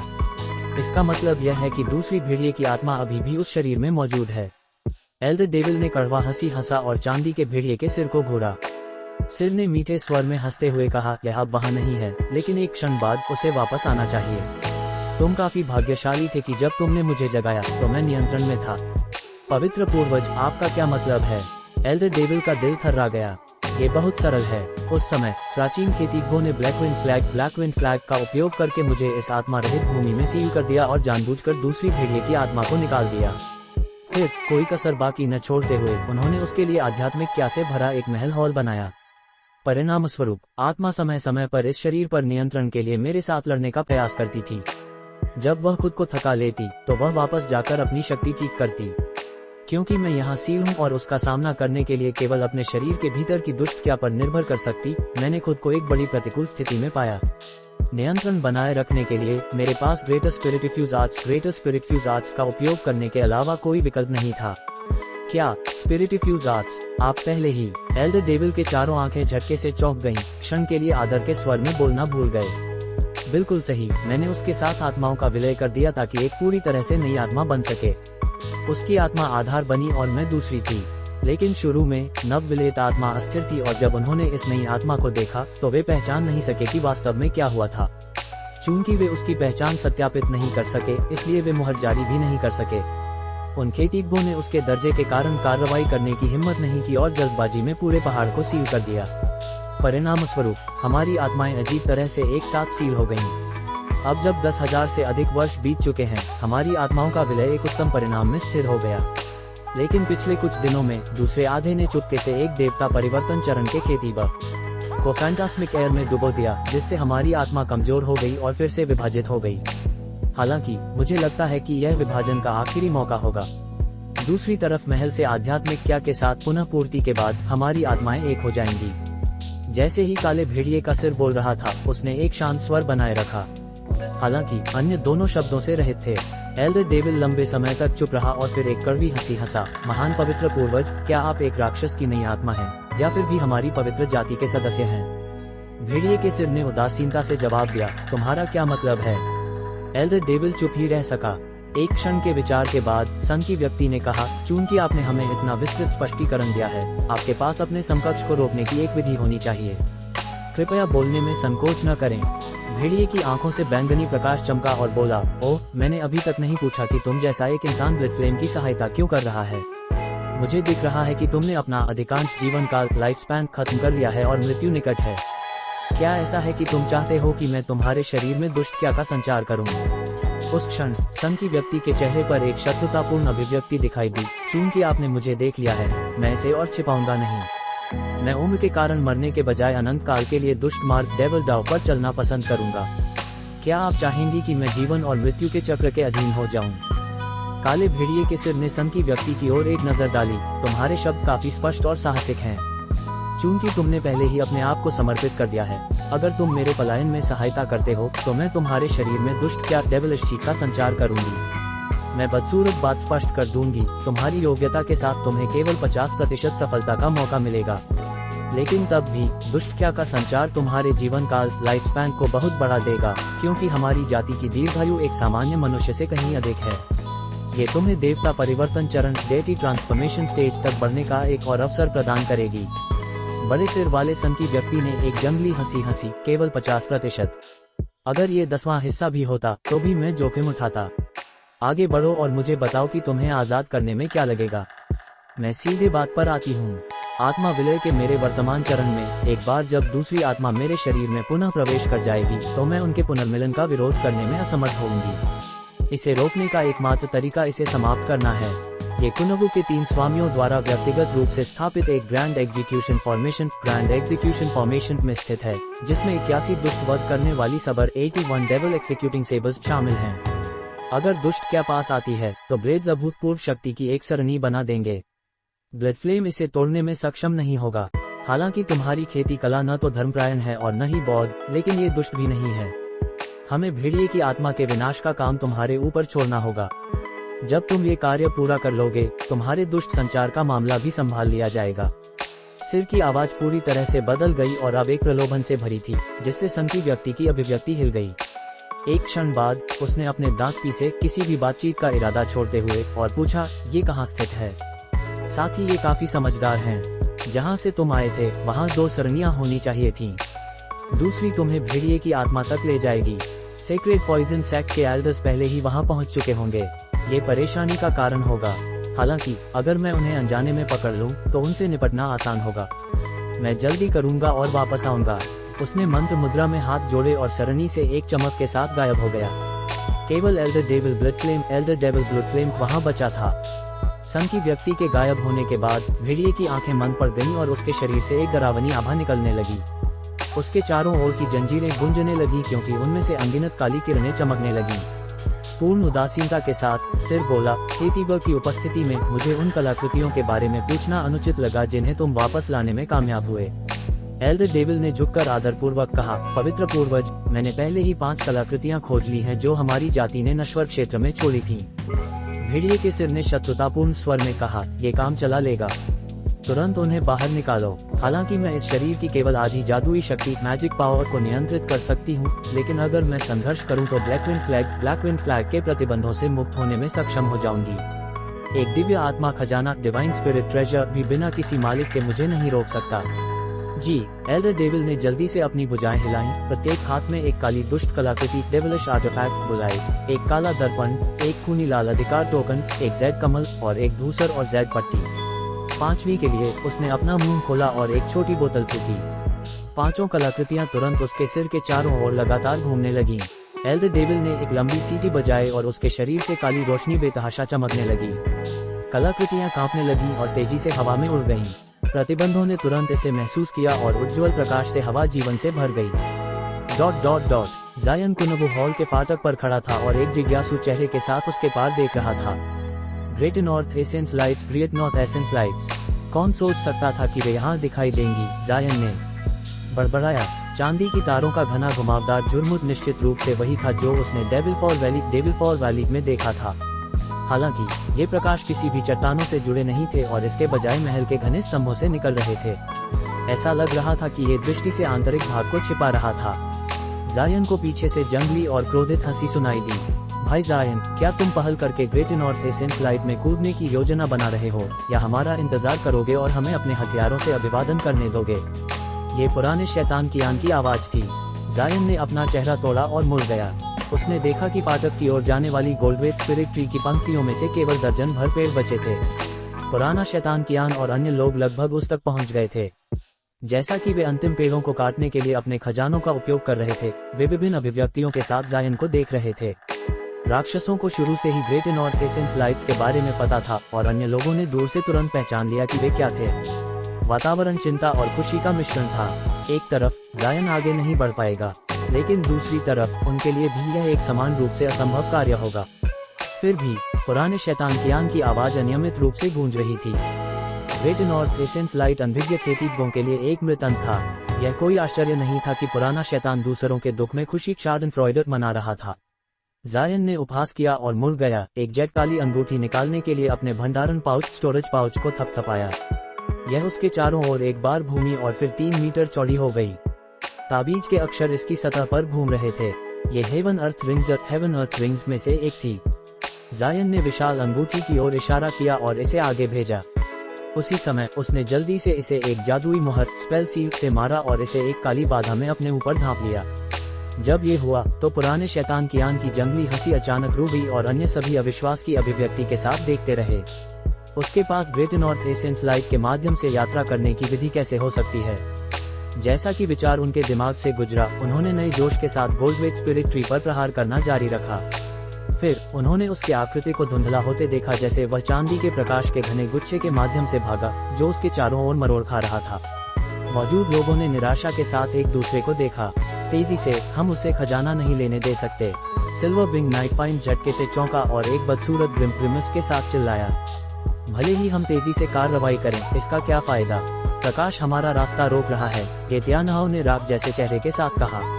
पुराने शैतान कियान ने उपहास किया, ग्रेट नॉर्थ एसेंस लाइट्स मुझे नहीं रोकेंगे।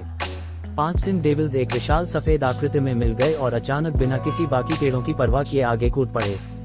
ग्रैंड एल्डर, तुम! गेतियानहाओ और अन्य लोग हौंक उठे। जैसे ही सफेद आकृति पेड़ों की सीमा में प्रवेश की, एक विशाल दबाव अचानक उस पर दबाव डाला और इसे अपने निशाने पर धीमा कर दिया। हाँ, गरजने वाली गरज सफेद आकृति से सुनाई दी और इसकी सारी रोशनी फीकी पड़ गई, इससे पहले कि एक लाल प्रतिलिपि अचानक बाहर निकली। ये 30 मीटर से अधिक उड़ने के बाद जमीन पर गिर गई। लाल आकृति कांपती हुई एक आरामदायक गति से महल की ओर चली गई। दृश्य ने दूसरों को हैरान कर दिया। सिल्वर विंग नाइटफाइन ने सींग वाली महिला को आवाज संचरण वॉइस ट्रांसमिशन भेजा। अब जबकि हम यहाँ पहुँच गए हैं, ये साथी गुई फेलोडाउस्की के अपनी क्षमताओं का उपयोग करने का समय है। आइए अभी कार्रवाई करें। हम उन पदकों मेडालियंस को उनके हाथों में नहीं जाने दे सकते। सींग वाली महिला ने सिर हिलाया और उसका पूरा शरीर सफेद रोशनी से चमक उठा क्योंकि वह हवा में उछली। फिर काली और सफेद के वैकल्पिक स्पंदन में उसने 10 मीटर लंबे कछुए का रूप ले लिया और आगे बढ़ गई। लायन हॉक और सिल्वर विंग नाइटफाइन ने एक साथ उसके कवच शेल के ऊपर उड़ान भरी। फिर कछुआ पेड़ों की सीमा में प्रवेश कर गया। परिणामस्वरूप ऊपर के दोनों पूरी तरह से दबाव से दब गए और खुद को हिलने में असमर्थ पाया। हालांकि कछुए से प्रकाश चमकता रहा और वह पूरी तरह से अप्रभावित होने के साथ ही दृढ़ता से आगे बढ़ती रही। इस बीच गोल्डविच स्पिरिट ट्रीज अजीब तरह से सुनहरे ताबीज अक्षरों के साथ चमकने लगे। वे हवा में तैर गए और जल्दी से तीनों के शरीर में समा गए। उन्होंने अंधे प्रकाश के साथ अपनी रक्षा करने का प्रयास किया, लेकिन ताबीज अक्षर बिना किसी प्रतिरोध के उनके शरीर में प्रवेश करते रहे। ऐसा लगा कि इसका कछुए पर ज्यादा प्रभाव नहीं पड़ा, लेकिन अन्य दो तुरंत उदास हो गए, मानो वे किसी प्रतिबंध में फंस गए हों। सौभाग्य से चमक दिखाई दी और जल्द ही कछुआ बच निकला। राक्षस तुरंत अपने मूल स्वरूप में वापस आ गए और उनके चेहरे पर मुस्कान आ गई। गोल्डविच स्पिरिट ट्रीज की सीमा से बच निकलने के बाद दोनों राक्षस कछुए की पीठ से नीचे उतर गए और वह तुरंत अपने मानव रूप में लौट आए। ऐसा प्रतीत हो रहा था कि पेड़ों के बीच से गुजरने ने उस पर अपना असर डाला था, क्योंकि उसका चेहरा अब खून से रहित पीला पड़ गया था। फिर उनके शरीर धुंधले हो गए और वे जल्दी से हॉल की ओर चल पड़े। पुराने शैतान कियान का लाल अवतार उनसे एक कदम आगे था। तीनों ने देखा कि चांदी के धागों का घना जाल उस आकृति को टुकड़ों में फाड़ रहा था जैसे ही वह उसके पास से गुजर रहा था, लेकिन उसी समय उसके शरीर से अंधेरूप लाल प्रकाश फूट पड़ा और निरंतर इसे ठीक करता रहा। जैसे ही यह हुआ, वह आकृति ग्रेट नॉर्थ एसेंस लाइट्स के पीछे गायब हो गई। तीनों ने इसे देखकर देर करने की हिम्मत नहीं की। एक अभ्यास किए हुए तरीके से लायन हॉक धुंधला गया और सामने प्रकट होकर अपना मुंह खोला और चुपचाप एक सुनहरी ध्वनि तरंग गोल्डन साउंड वेव छोड़ी। परिणामस्वरूप चांदी के धागों में से एक छोटा अंतर बनने लगा। तुरंत बाद सिल्वर विंग नाइटफाइन ने अपने पंख फैलाए और एक नीली हवा का झोंका भी पैदा किया, जिसने टूटे हुए चांदी के धागों को उड़ा दिया। दोनों क्षमताओं के बीच निरंतर बदलाव के साथ अंततः एक अंतर खुल गया और तीनों ने जल्दी से अंदर प्रवेश किया और धीरे धीरे हॉल का पता लगाना शुरू किया। अभी भी बाहर लिन यिनपिंग की अभिव्यक्ति बदसूरत हो गई। इतनी जल्दी उनकी टीम घटकर 5 पर आ गई थी। उसने अपने दांत पीसे और तनावपूर्ण भाव से चेहरा तोड़ा। उसने अपना सिर ग्रैंड इमोर्टल शू की ओर मुड़ा और कहा, भाई शू, हम। जैसे ही ग्रैंड इमोर्टल एक जैद तलवार से एक विशाल पेड़ को काट रहा था, उसने शांत भाव से बीच में ही कटा दिया। संत को चिंता करने की जरूरत नहीं है। हमारा मुख्य लक्ष्य वहान नाम का लड़का है, खजाने नहीं। इतने सारे लोगों के प्रवेश करने के साथ उन पर विवाद करना भी आसान नहीं होगा। आइए हम बचे हुए पेड़ों से छुटकारा पाएं और फाटक की रक्षा करें। गे तियानहाओ मुस्कुराया और बोला, आहा, भाई शू के शब्द उचित हैं। भले ही अन्य लोग खजाना हासिल कर लें, उन्हें भी यहीं से बाहर निकलना होगा। हालांकि हम ग्रेट नॉर्थ एसेंस लाइट से नहीं गुजर सकते, लेकिन एक बार जब वे बाहर आएंगे तो वे हमसे नहीं बच पाएंगे। लिन यिनपिंग ने छलावा जालिया चांदी के घातक धागों की ओर देखा और एक क्षण के विचार के बाद सिर हिलाया। दो बूढ़े काले वस्त्र पहने हुए आदमियों को भी यह योजना उचित लगी। हालांकि वे लाभ के खोए हुए अवसर से चिंतित थे, लेकिन उन्होंने विशाल पेड़ों को काटना जारी रखा। पलक झपकते ही एक विस्फोट की आवाज सुनाई दी और 30 मीटर ऊंचा एक पेड़ गिर गया। ... जायन कुनबू हॉल के सामने खड़ा था और एक लंबी सांस छोड़ते हुए बोला। उसने अपने पीछे देखा और चांदी के धागों का एक घना जाल देखा।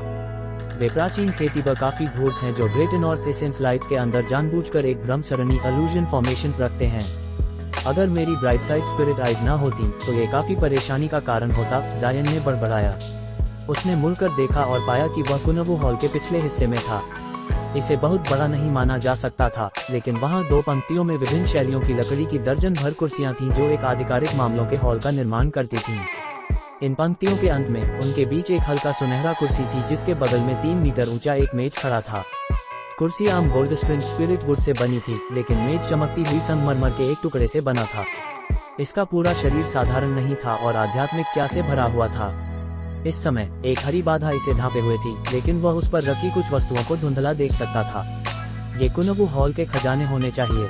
जायन ने अपनी भौं उठाई और चारों ओर देखा कि हॉल पूरी तरह से खाली था और इसमें कोई और आकर्षक चीज नहीं थी। फिर वह पीछे मुड़ा और ऊपर की ओर देखा। हल्के सुनहरे कुर्सी के पीछे दीवार पर एक साधारण सा चित्र लटका हुआ था, जिसमें 3 पुरुष चंद्रमा को देख रहे थे।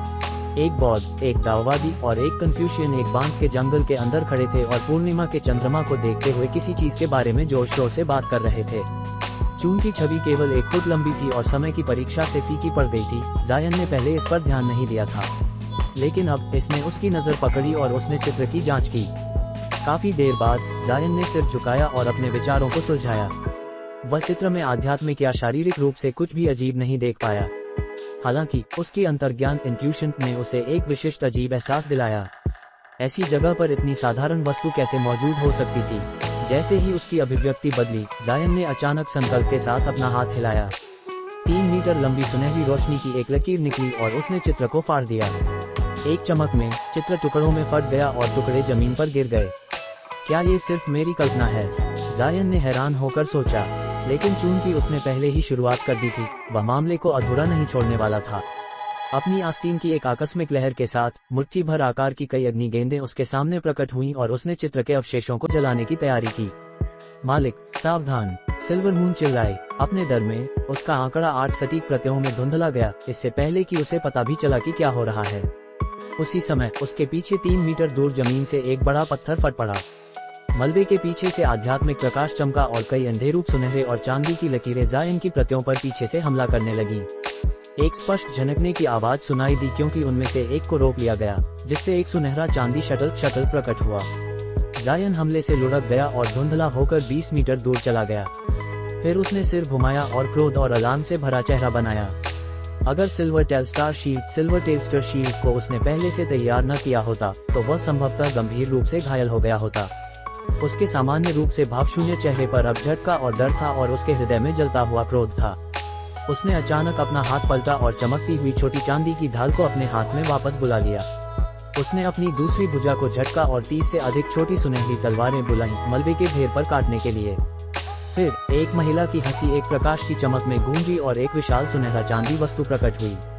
हालांकि इतनी सारी तलवार किरणें वस्तु पर हमला करने के लिए आगे बढ़ीं, वे सभी अजीब तरह से जमीन पर गिर गईं। जब उसने ये देखा तो उसका दिल थर्रा गया और उसके क्रोध का अधिकांश हिस्सा गायब हो गया। उसने तुरंत ऊपर की ओर देखा। सुनहरा चांदी वस्तु वास्तव में एक 10 मीटर लंबा वस्त्र टेक्सटाइल शटल थी। इसकी सतह एक सुनहरे दर्पण की तरह चमक रही थी। यह उसी आकार का था जिसने उस पर पहले हमला किया था, लेकिन वे शटल कई गुना छोटे थे। साथ ही फेलो डाउस्ट, इस हमले को विफल करने के लिए काफी सतर्क होना चाहिए। चीची, क्या तुम मुझे बता सकते हो कि तुम कौन सी तकनीकों का अभ्यास करते हो? उसने जायन पर पहले हमला करने वाले छोटे शटल विशाल शटल के किनारे प्रकट हुए। वे एक बार इसके चारों ओर घूमे, इससे पहले कि अंदर प्रवेश कर गए। युवा महिला की आवाज शटल के भीतर से आई थी। जायन ने उदासीनता से अपनी उड़ने वाली तलवारों को वापस बुलाया और उसके दिमाग में विचार तेजी से उड़ने लगे। उसके पूरे शरीर से आध्यात्मिक प्रकाश चमका और वह एक नीली लकीर में पास की मेज की ओर शूट कर दिया। चूंकि वहां अन्य लोग थे, उसने पहले खजाने को पकड़ने और बाकी का सामना करने की योजना बनाई। जितना अधिक वह बंधा रहेगा, उतने ही अधिक लोग ब्रिटेन और एसेंस लाइट से पार करने में सक्षम होंगे, जिससे खजाने हासिल करने की उसकी संभावनाएं कम होती जाएंगी। लेकिन जैसे ही उसने रवाना होने की कोशिश की, उसे महसूस हुआ कि कुछ अजीब था और उसने महिला की आवाज को अपरिचित पाया।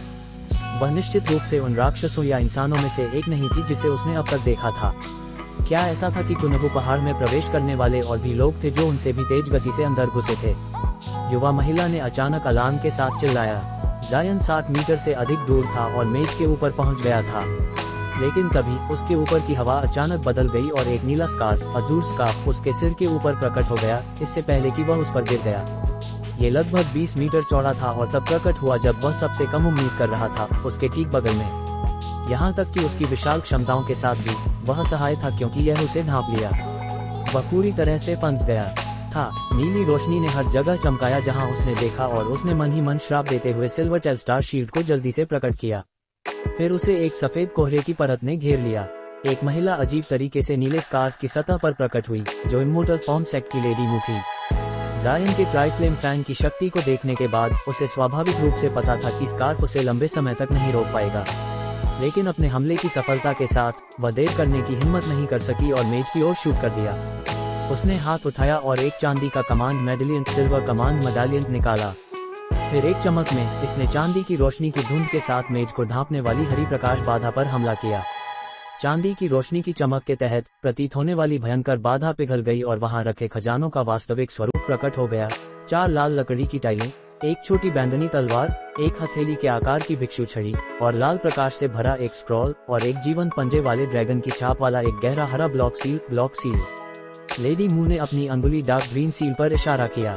एक क्षण के विराम के बाद उसने अचानक सभी वस्तुओं को एक साथ अपने स्वामित्व में ले लिया। जैसे ही लेडी मू खजानों को हथियाने ही वाली थी, उसके नीचे की जमीन चमकदार हरी रोशनी से चमक उठी और कई हरे सर्प वर्डन सर्पेंट्स बिजली की गति से बाहर निकले और उसे लपेट लिया। अपने शिकार को पूरी तरह से प्रतिबंधित करने के बाद सांपों ने तुरंत अपने दांतों से उस पर हमला कर दिया। बैंग! महिला के संवेदनशील खजानों ने उसके लिए सफेद प्रकाश की एक बाधा बना दी, जिसने हमले को विफल कर दिया और उनका वास्तविक रूप हरी लताओं ग्रीन वाइन्स के रूप में प्रकट किया, लेकिन फिर भी उन्होंने उसे बांधे रखा। लेडी मू ने उसी प्रकार के भय और क्रोध को व्यक्त किया जो जायन ने किया था। उसने उम्मीद नहीं की थी कि उसका पीछा करने वाला कोई और भी था। जायन को फंसाकर और मेज पर रखे खजानों के लिए बाधा को साफ करने के बाद क्या उसका फायदा उठाया जा रहा था? कौन उसके सन मून शटल का करीब से पीछा कर सकता था और पूरी तरह से अनजाने में रह सकता था? जमीन के नीचे छिपकर जाने का कारण ये था कि उसके पास एक चांदी का पदक सिल्वर मेडालियन था जो कुनबू के 3 एल्डर्स ने पीछे छोड़ा था। यह उसे हॉल के प्रतिबंधों के एक हिस्से को अस्थायी रूप से नियंत्रित करने की अनुमति देता था, जिससे वह भूमिगत होने का उपयोग कर सके। उसी क्षण एक अजीब टिंकलिंग हंसी स्पष्ट रूप से गूंजी और एक लंबा हरा आकृति पास की जमीन से चुपचाप बाहर निकला। बर्फीले हरे आंखों की एक जोड़ी उसे घूर रही थी, जिससे उसका दिल थर्रा गया। नए सामने के रूप को स्पष्ट रूप से देखने के बाद वह चौंककर चिल्लाई, एक ट्रिएंट लॉर्ड! ऐसा राक्षस इस दुनिया में कैसे मौजूद हो सकता है? हालांकि हरी आकृति का मानव जैसा रूप था, जिसमें सभी उचित अंग और सिर था, लेकिन उसका शरीर छाल की त्वचा से बना था और अधिक चलते पेड़ जैसा था। जब ट्रिएंट लॉर्ड ने उसकी चीख सुनी तो उसने उपहास किया और बहुत ध्यान नहीं दिया, क्योंकि वह मेज की ओर धुंधला हो गया, स्पष्ट रूप से खजानों को अपने लिए हथियाने का इरादा रखता था। लेडी मू का दिल डूब गया। भले ही वह भाग सकती थी, राक्षस को रोकना बहुत देर हो चुका था। लेकिन जल्द ही एक अकल्पनीय दृश्य हुआ। ट्रिएंट मेज के करीब पहुंचने से पहले जायन द्वारा फाड़े गए चित्र के टुकड़े अचानक पीले, सफेद और लाल बिंदुओं के साथ चमके। उन्होंने त्रिरंगाजों का ट्राई कलर गस्ट बनाया, जिसने हरी रोशनी की गेंद को 30 मीटर पीछे फेंक दिया। गेंद को उसकी मूल स्थिति में छितरा दिया गया और एक अनियंत्रित गिरावट में फेंक दिया गया। कई लुढ़कने के बाद लंबे राक्षस ने नियंत्रण हासिल कर लिया और खड़ा हो गया। उसने प्रकाश के धुंध को अवर्णनीय भय के साथ देखा। 3 धुंध मेज के चारों ओर घूमते रहे और 3 स्पष्ट 1 फुट लंबी आकृतियों में बदल गए। चित्र के दाववादी, कन्फ्यूशियन और बौद्ध आंकड़े। उनकी आंखें दूरी पर पेड़ की आत्मा को भावशून्यता से देख रही थी, मानो वह पहले से ही मर चुका था। कुनबू के 3 एल्डर्स! ट्रिएंट लॉर्ड ने भय से चिल्लाया। बिना किसी और विचार के उसका शरीर हरी रोशनी से चमका और वह सिर से ग्रेट नॉर्थ एसेंस लाइट्स में उड़ गया, पीछे मुड़कर नहीं देखा। फिर 3 लघु पुरुषों ने चुपचाप मेज पर रखी छोटी तलवार, भिक्षु छड़ी और स्क्रॉल की ओर इशारा किया। तीनों खजानों ने गुंजना और कांपना शुरू कर दिया, हवा में छलांग लगाई और प्रकाश की धाराएं बनाई, जो दिखाई देते ही तुरंत गायब हो गए। अगले क्षण जैसे ही ट्रिएंट Lord Great North Essence Lights में प्रवेश करने वाला था, धाराएं फिर से प्रकट हुई और एकल हमले में एक साथ आ गईं। ट्रिएंट के लिए बचना बहुत देर हो चुका था। त्रिरंगी रोशनी का एक ज्वालामुखी फूट पड़ा, जिसके बाद एक बहरा करने वाला विस्फोट हुआ।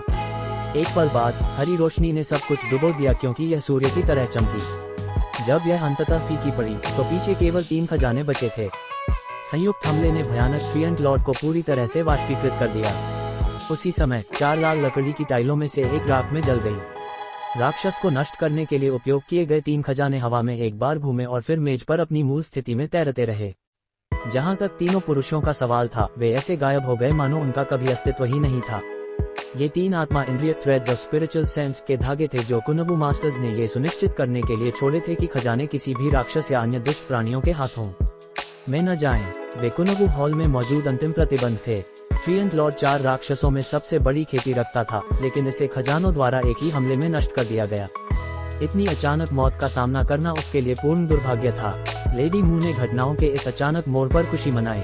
ट्रिएंट की मौत के साथ उसे लपेटे हुए बेलों ने तुरंत अपनी आध्यात्मिक प्रकृति खो दी और सफेद ईथर लपटों के संपर्क में आकर कुछ भी नहीं बचा। उसने एक गहरी सांस ली और खुद को संभाला, लेकिन उसे पीछे से एक बंद धमाके के साथ बाधित किया गया, जिसके बाद एक गरज की आवाज सुनाई दी। सीनियर मार्शल सिस्टर, सावधान! सुंदर महिला खेती ने चिल्लाकर कहा। लेडी मू का दिल थर्रा गया और उसने बिना कुछ सोचे हाथ हिलाया, सभी खजानों को उठाने का आदेश दिया, क्योंकि वे कांपते हुए उसकी ओर तैरने लगे। उसी क्षण ऊपर से एक ताली बजी और उसके साथ एक आकृति प्रकट हुई। उसने खजानों को पकड़ने के लिए हाथ बढ़ाया, जिससे वे लेडी मू की दिशा में उड़ना बंद कर दिए और उसकी ओर बढ़ने लगे। जायन को स्कार्फ की कैद से भागते और बिजली की गति का उपयोग करते देखकर लेडी मू ने आतंक और क्रोध में अपने मुंह से कई हिमवाली सुइयां, ग्लेशियल नीडल्स निकाली, जो हवा को चीरते हुए जायन की ओर बढ़ी। उसी समय उसने अपनी आस्तीन झटका खजानों को लाल धुंध में लपेट लिया। जायन का चेहरा गिर गया और उसने आने वाली सुइयों का सामना करने के लिए स्नो क्रिस्टल पर्ल को थूका। एक हाथ से उसने खजानों को पकड़ने के लिए एक बड़ा नीला हाथ बनाया। दूसरे हाथ से उसने ट्रिफ्लेम फैन को बुलाया। उसकी आंख में एक अशुभ चमक के साथ उसने बिना किसी हिचकिचाहट के लेडी मू पर पंखा लहराया। हालांकि उसने पहले उस महिला से निपटने की योजना बनाई थी जो शटल के अंदर से उस पर हमला करती थी। वह लेडी मू से नाराज था क्योंकि उसने उसे स्कार्फ में फंसाया था और खजानों के लिए संघर्ष के एक महत्वपूर्ण क्षण में खुद को पाया। परिणाम स्वरूप चांदी की सुइयों को स्नो क्रिस्टल पर्ल द्वारा रोक दिया गया और प्रकाश के हाथ ने उसकी धुंध को पकड़ लिया। फिर पंखा कांपा और लेडी मू के सामने एक त्रिरंगी अग्नि फूट पड़ी। पहले फैन की भयानक शक्ति देख चुकी थी। उसे पता था कि यह ऐसी चीज नहीं थी जिसका वह सामना कर सके। असहाय, वह केवल तेजी से पीछे की ओर उड़ सकती थी। जब ट्राइफ्लेम फैन का हमला मिस हो गया तो हमला फट पड़ा और हवा को त्रिरंगी प्रकाश के एक प्रभामंडल और भारी आध्यात्मिक दबाव से भर दिया। यहाँ तक कि जायन को भी कई कदम पीछे जाना पड़ा। बड़ा नीला हाथ और लेडी मू की लाल धुंध हमले के दायरे के किनारे पर थे और पूरी तरह से गायब हो गए। लाल धुंध की पकड़ से सभी खजाने गिर गए। वह प्रफुल्लित हुआ। हालांकि तब हॉल के सामने ग्रेट नॉर्थ एसेंस लाइट से 3 विपरीत रोशनियां प्रकट हुई, एक लाल आकृति, एक चांदी की धारा और बैंगनी धुंध की एक गेंद। ये सभी आकृतियां गायब होते ही तुरंत फीकी पड़ गईं, स्पष्ट कौशल के प्रदर्शन में। जायन ने मन ही मन श्राप दिया, लेकिन उसकी प्रतिक्रिया तेज थी। गरज की आवाज सुनाई दी क्योंकि वह खजानों के ऊपर पहुंच गया। वह वहां पहला व्यक्ति था और अन्य 3 तेजी से लगातार नजदीक प्रकट हुए और उसी समय उस पर हमला किया जैसे उन्होंने खुद के लिए खजाना हथियाने की कोशिश की।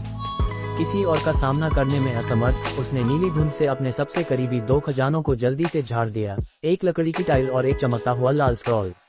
जब उसने अगला निकटतम सामान भिक्षु छड़ी को लेने का प्रयास किया तो ऊपर से लाल प्रकाश की 10 से अधिक किरणें उस पर हमला करने लगी, साथ ही सुनहरी ध्वनि तरंगों की एक श्रृंखला। कोई बेहतर विकल्प न होने के कारण जायन समय के लिए हमलों से बचने के लिए केवल पीछे हट सका। परिणाम स्वरूप लाल आकृति ने भिक्षु छड़ी को हथिया लिया। बैंगनी धुंध और चांदी की धारा ने नजदीक गिरे 2 लकड़ी के टाइल्स के अलावा किसी और चीज में कोई दिलचस्पी नहीं दिखाई, डर के मारे कि उन्हें कोई और न हथिया ले। जब उसने ये देखा तो वह हैरानी से रुक गया। फिर लाल आकृति ने हरी मोहर ग्रीन सील को पकड़ने के लिए हाथ बढ़ाया। रुको, ड्रैगन कॉल क्रेस्ट तुम्हारा नहीं है, एक महिला की आवाज ने जल्दी से चिल्लाया।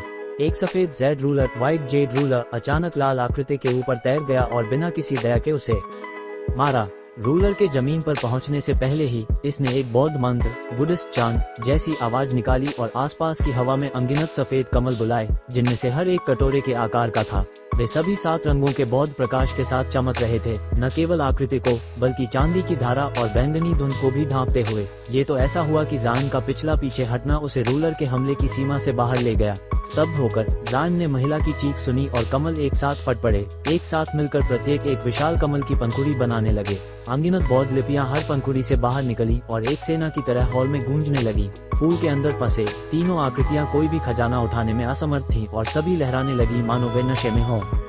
जैसे ही जायन के सामने यह अत्यधिक भव्य दृश्य खिला, उसके शरीर के भीतर स्थित वज्र बैरियर अचानक आकार में सिकुड़ने और फैलने लगी। घबराहट में उसने जल्दी से अपनी जादुई शक्ति मैजिक पावर को बाधा पर केंद्रित किया और इसे दबा दिया।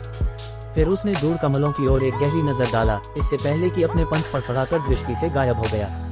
अगले ही क्षण वह ग्रेट नॉर्थ एसेंस लाइट के किनारे पर फिर से प्रकट हुआ और एक नीली लकीर के रूप में अंदर उड़ गया। उसकी नजर में इस अचानक प्रकट हुए अत्यधिक शक्तिशाली जेड रूलर के सामने चुपके से भागना ही बुद्धिमानी का काम था, जिसकी शक्ति ट्राइफ्लेम फैन से कम नहीं थी, भले ही इसकी क्षमताएं भ्रम और प्रतिबंध की ओर झुकी हुई थीं। ये संभवतः किसी प्रकार का डिवाइन स्पिरिट ट्रेजर रेप्लिका था और चूंकि उसने पहले ही 2 खजाने हासिल कर लिए थे, वह खुद को और अधिक जोखिम में क्यों डालता। हालांकि उसने रूलर की मालिक के प्रति उसकी शुरुआती छापेमारी के लिए बदला की भावना महसूस की, लेकिन अब बकाया चुकाने का समय नहीं था। आखिरकार पुराना शैतान कियान और नाइटफाइंड आसान प्रतिद्वंद्वी नहीं साबित होंगे।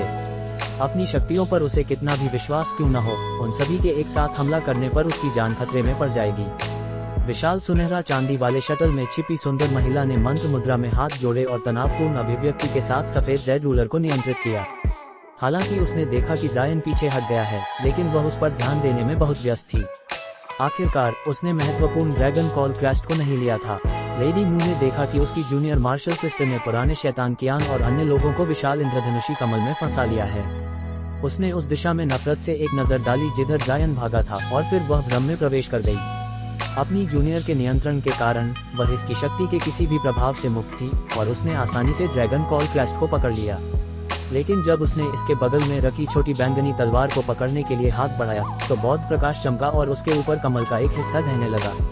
पुराना शैतान कियान और 2 राक्षस प्रतिबंध से बच निकले और एक शत्रुतापूर्ण नजर के साथ लेडी मू को घूरने लगे। उसकी जूनियर मार्शल सिस्टर की जादुई शक्ति समाप्त हो चुकी थी और फोर्स काइज रूलर का प्रभाव खत्म हो गया। महिला का चेहरा पीला पड़ गया। ... जायन के ग्रेट नॉर्थ एसेंस लाइट के माध्यम से वापस भागने के थोड़ी देर बाद ही उसकी मुलाकात सींग वाली महिला से हुई जो वास्ट क्लिफ टॉर्टोइस का मानव रूप थी। वह एक अजीब हरे रंग का कवच पहने हुई थी जो चांदी के धागों को पूरी तरह से वापस खदेड़ने लगी। लेकिन अजीब बात यह थी कि सींग वाली महिला धीरे धीरे चल रही थी मानो वह किसी भी गति तकनीक मूवमेंट टेक्निक्स का उपयोग करने में असमर्थ थी। यह कोई आश्चर्य की बात नहीं थी कि अन्य दोनों ने उसे पीछे छोड़ दिया था और हॉल में पहले पहुंच गए थे। जब जायन राक्षस के सामने प्रकट हुआ तो सींग वाली महिला ने उसे देखा और आश्चर्य से रुक गई। फिर एक सतर्क अभिव्यक्ति के साथ उसने अपने सामने एक पिच काली छड़ पकड़ी और उसे सावधानी से देखने लगी। एक शांत अभिव्यक्ति बनाए रखते हुए जायन तुर एक तरफ हो गया और उसके चारों ओर से निकल गया। उसके ज्ञान के अनुसार उनके बीच कोई झगड़ा नहीं था और जब वे इतने खतरनाक क्षेत्र में प्रतिबंधित थे तो उनके कार्रवाई करने का कोई कारण नहीं था। लेकिन वह गलत साबित हुआ। जैसे ही वह उसके पास से निकला उसकी अभिव्यक्ति हिल गई और उसने कठोरता से जायन को आतंक के साथ देखने लगी। इससे वह बहुत घबरा गया और वह अनजाने में रुक गया और बदले में हैरान होकर उसे देखने लगा। हॉल से ली गई वस्तुएं सौंप दो, महिला चिल्लाई। फिर उसने काली छड़ को जायन की ओर इशारा किया और इसे 10 मीटर लंबा कर दिया। ये धुंधला गया और उसने अपनी असंख्य प्रतियां बनाकर उसके ऊपर एक छोटा पहाड़ बना दिया। पहाड़ के अचानक प्रकट होने से जायन का दिल थर्रा गया और महिला के पागलपन भरी अभिव्यक्ति और शब्दों ने उसे हैरान कर दिया, लेकिन उसने थोड़ा भी डर नहीं दिखाया। उसने बस अपना हाथ उठाया और अपने ऊपर की छड़ों पर एक काली अंगूठी छोड़ी। जब महिला ने ये देखा तो वह प्रसन्न हो गई। उसके हाथ की छड़ कुछ ऐसी चीज थी जिसे उसने फंसे होने के दौरान अपने आसपास की सामग्रियों से परिष्कृत किया था। हजारों वर्षों तक लगातार तपाने के साथ उसने एक महान खजाना बनाया था। हालांकि छड़ों का ढेर असाधारण प्रतीत होता था, लेकिन प्रत्येक छड़ का वजन लगभग 1 टन था। उसे पूरा विश्वास था कि यह जायन को कुचलने के लिए पर्याप्त होगा। उस विचार के साथ उसके मन में हत्या की इच्छा चमकी और उसने अपने शरीर की सारी शक्ति को जगाया और छड़ों में भारी मात्रा में आध्यात्मिक शक्ति डाली, जिससे वे सूझने लगे। जायन के लिए तुरंत यह अनुमान लगाना मुश्किल नहीं था कि वह क्या कर रही थी। हालांकि उसे नहीं पता था कि वह उसे मारने की कोशिश क्यों कर रही थी। इसने उसे भी ऐसा ही करने के लिए प्रेरित किया। फिर उसने भावशून्यता से अपने ऊपर की काली छड़ों की ओर इशारा किया। जैसे ही अंगूठी छड़ों के ढेर को छुआ, इसने एक गूंज छोड़ी जिससे आसपास की सभी चांदी के धागे सामूहिक रूप से गूंजने लगे। वे तुरंत कांपने लगे और अविश्वसनीय गति के साथ छड़ों के चारों ओर घने रूप से बुनने लगे। पलक झपकते ही वे पूरी तरह से दृष्टि से ओझल हो गए। तुम ग्रेट नॉर्थ एसेंस लाइट्स को नियंत्रित कर सकते हो, सींग वाली महिला ने पूर्ण अविश्वास के साथ चिल्लाया। हेवन अर्थ रिंग्स 2 का एक सेट था, एक यिन जो एसेंस लाइट से बचाव के लिए और एक यांग जो उन्हें नियंत्रित करने के लिए। जायन ने उपहास के साथ नाक सिकोड़ा। अगर वे लाइट के बाहर होते तो वह एक देर नासेंट सोल चरण के राक्षस से बहुत डरता, क्योंकि वह उसे मारने में कठिनाई से सक्षम होता। हालांकि उनकी वर्तमान परिस्थितियां एक अलग कहानी थी। चूंकि उसने मरने की पहल की थी, उसने उसकी इच्छा पूरी करने में कोई कसर बाकी नहीं रखने का फैसला किया। हालांकि वह ये नहीं बता सका कि वह किस प्राणी थी, लेकिन उसका शरीर और आत्मा अविश्वसनीय रूप से दुर्लभ शीर्ष ग्रेड की सामग्री, टॉप ग्रेड मटेरियल्स साबित होनी चाहिए। इस विचार के साथ जायन ने किसी भी शांतिपूर्ण समाधान के इरादे को त्याग दिया और अपने ऊपर की अंगूठी पर एक जादुई मुहर स्पेल सील मारा। ये हवा में घूमी और एक गूंज के साथ जगमगाने लगी। इसने एक रहस्यमयी अंधेरी रोशनी का विकिरण किया और अपने आसपास 100 मीटर के चांदी के धागों पर नियंत्रण कर लिया। फिर एकमात्र मानसिक आदेश के साथ वे तुरंत एक साथ पंक्तिबद्ध होकर एक विशाल चांदी की लहर बन गए और सींग वाली महिला की दिशा में लहराने लगे। महिला ने अलार्म में चिल्लाया और जायन के साथ और उलझने की हिम्मत नहीं की। उसने जल्दी से काले लाल रक्तसार ब्लड एसेंस की एक गेंद फूकी और अपने हाथों को मंत्र मुद्रा में पकड़े इसे अपने कवच के चारों ओर एक धुंध बनाने का आदेश दिया और इसे खूनी लाल रंग में बदल दिया। उसी क्षण चांदी की लहर उसके ऊपर टूट पड़ी और उसे पूरी तरह से निगल गई, जैसे ज्वार के सामने कोई तैरती हुई लकड़ी। उसके कवच से हरी और लाल रोशनी चमकी, जिसके बाद धातु की बहरी झनकने की आवाज सुनाई दी। हालांकि उसने एक गुप्त तकनीक का उपयोग किया था, लेकिन कवच शुरू से ही ग्रेट नॉर्थ एसेंस लाइट का बमुश्किल सामना कर सकता था।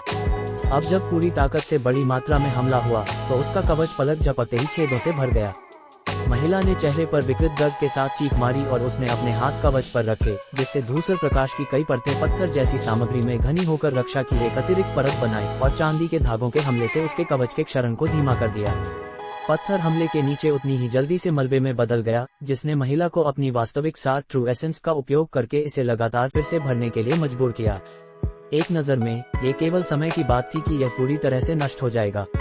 हालांकि जायन पूरी तरह से राक्षस को मारने के इरादे से था और उसने अपने हाथ में पकड़े यांग रिंग पर कई जादुई मुहरों के साथ प्रहार किया। अंगूठी हवा में एक बार घूमी और दूर से ग्रेट नॉर्थ एसेंस लाइट को खींचकर एक और लहर बनाई जिसमें अभूतपूर्व गति थी। आने वाले हमले को देखकर उसका चेहरा उसके कवच के चारों ओर चमकती धूसर रोशनी की तरह पीला पड़ गया। उसके पास प्रतिक्रिया करने का समय नहीं था।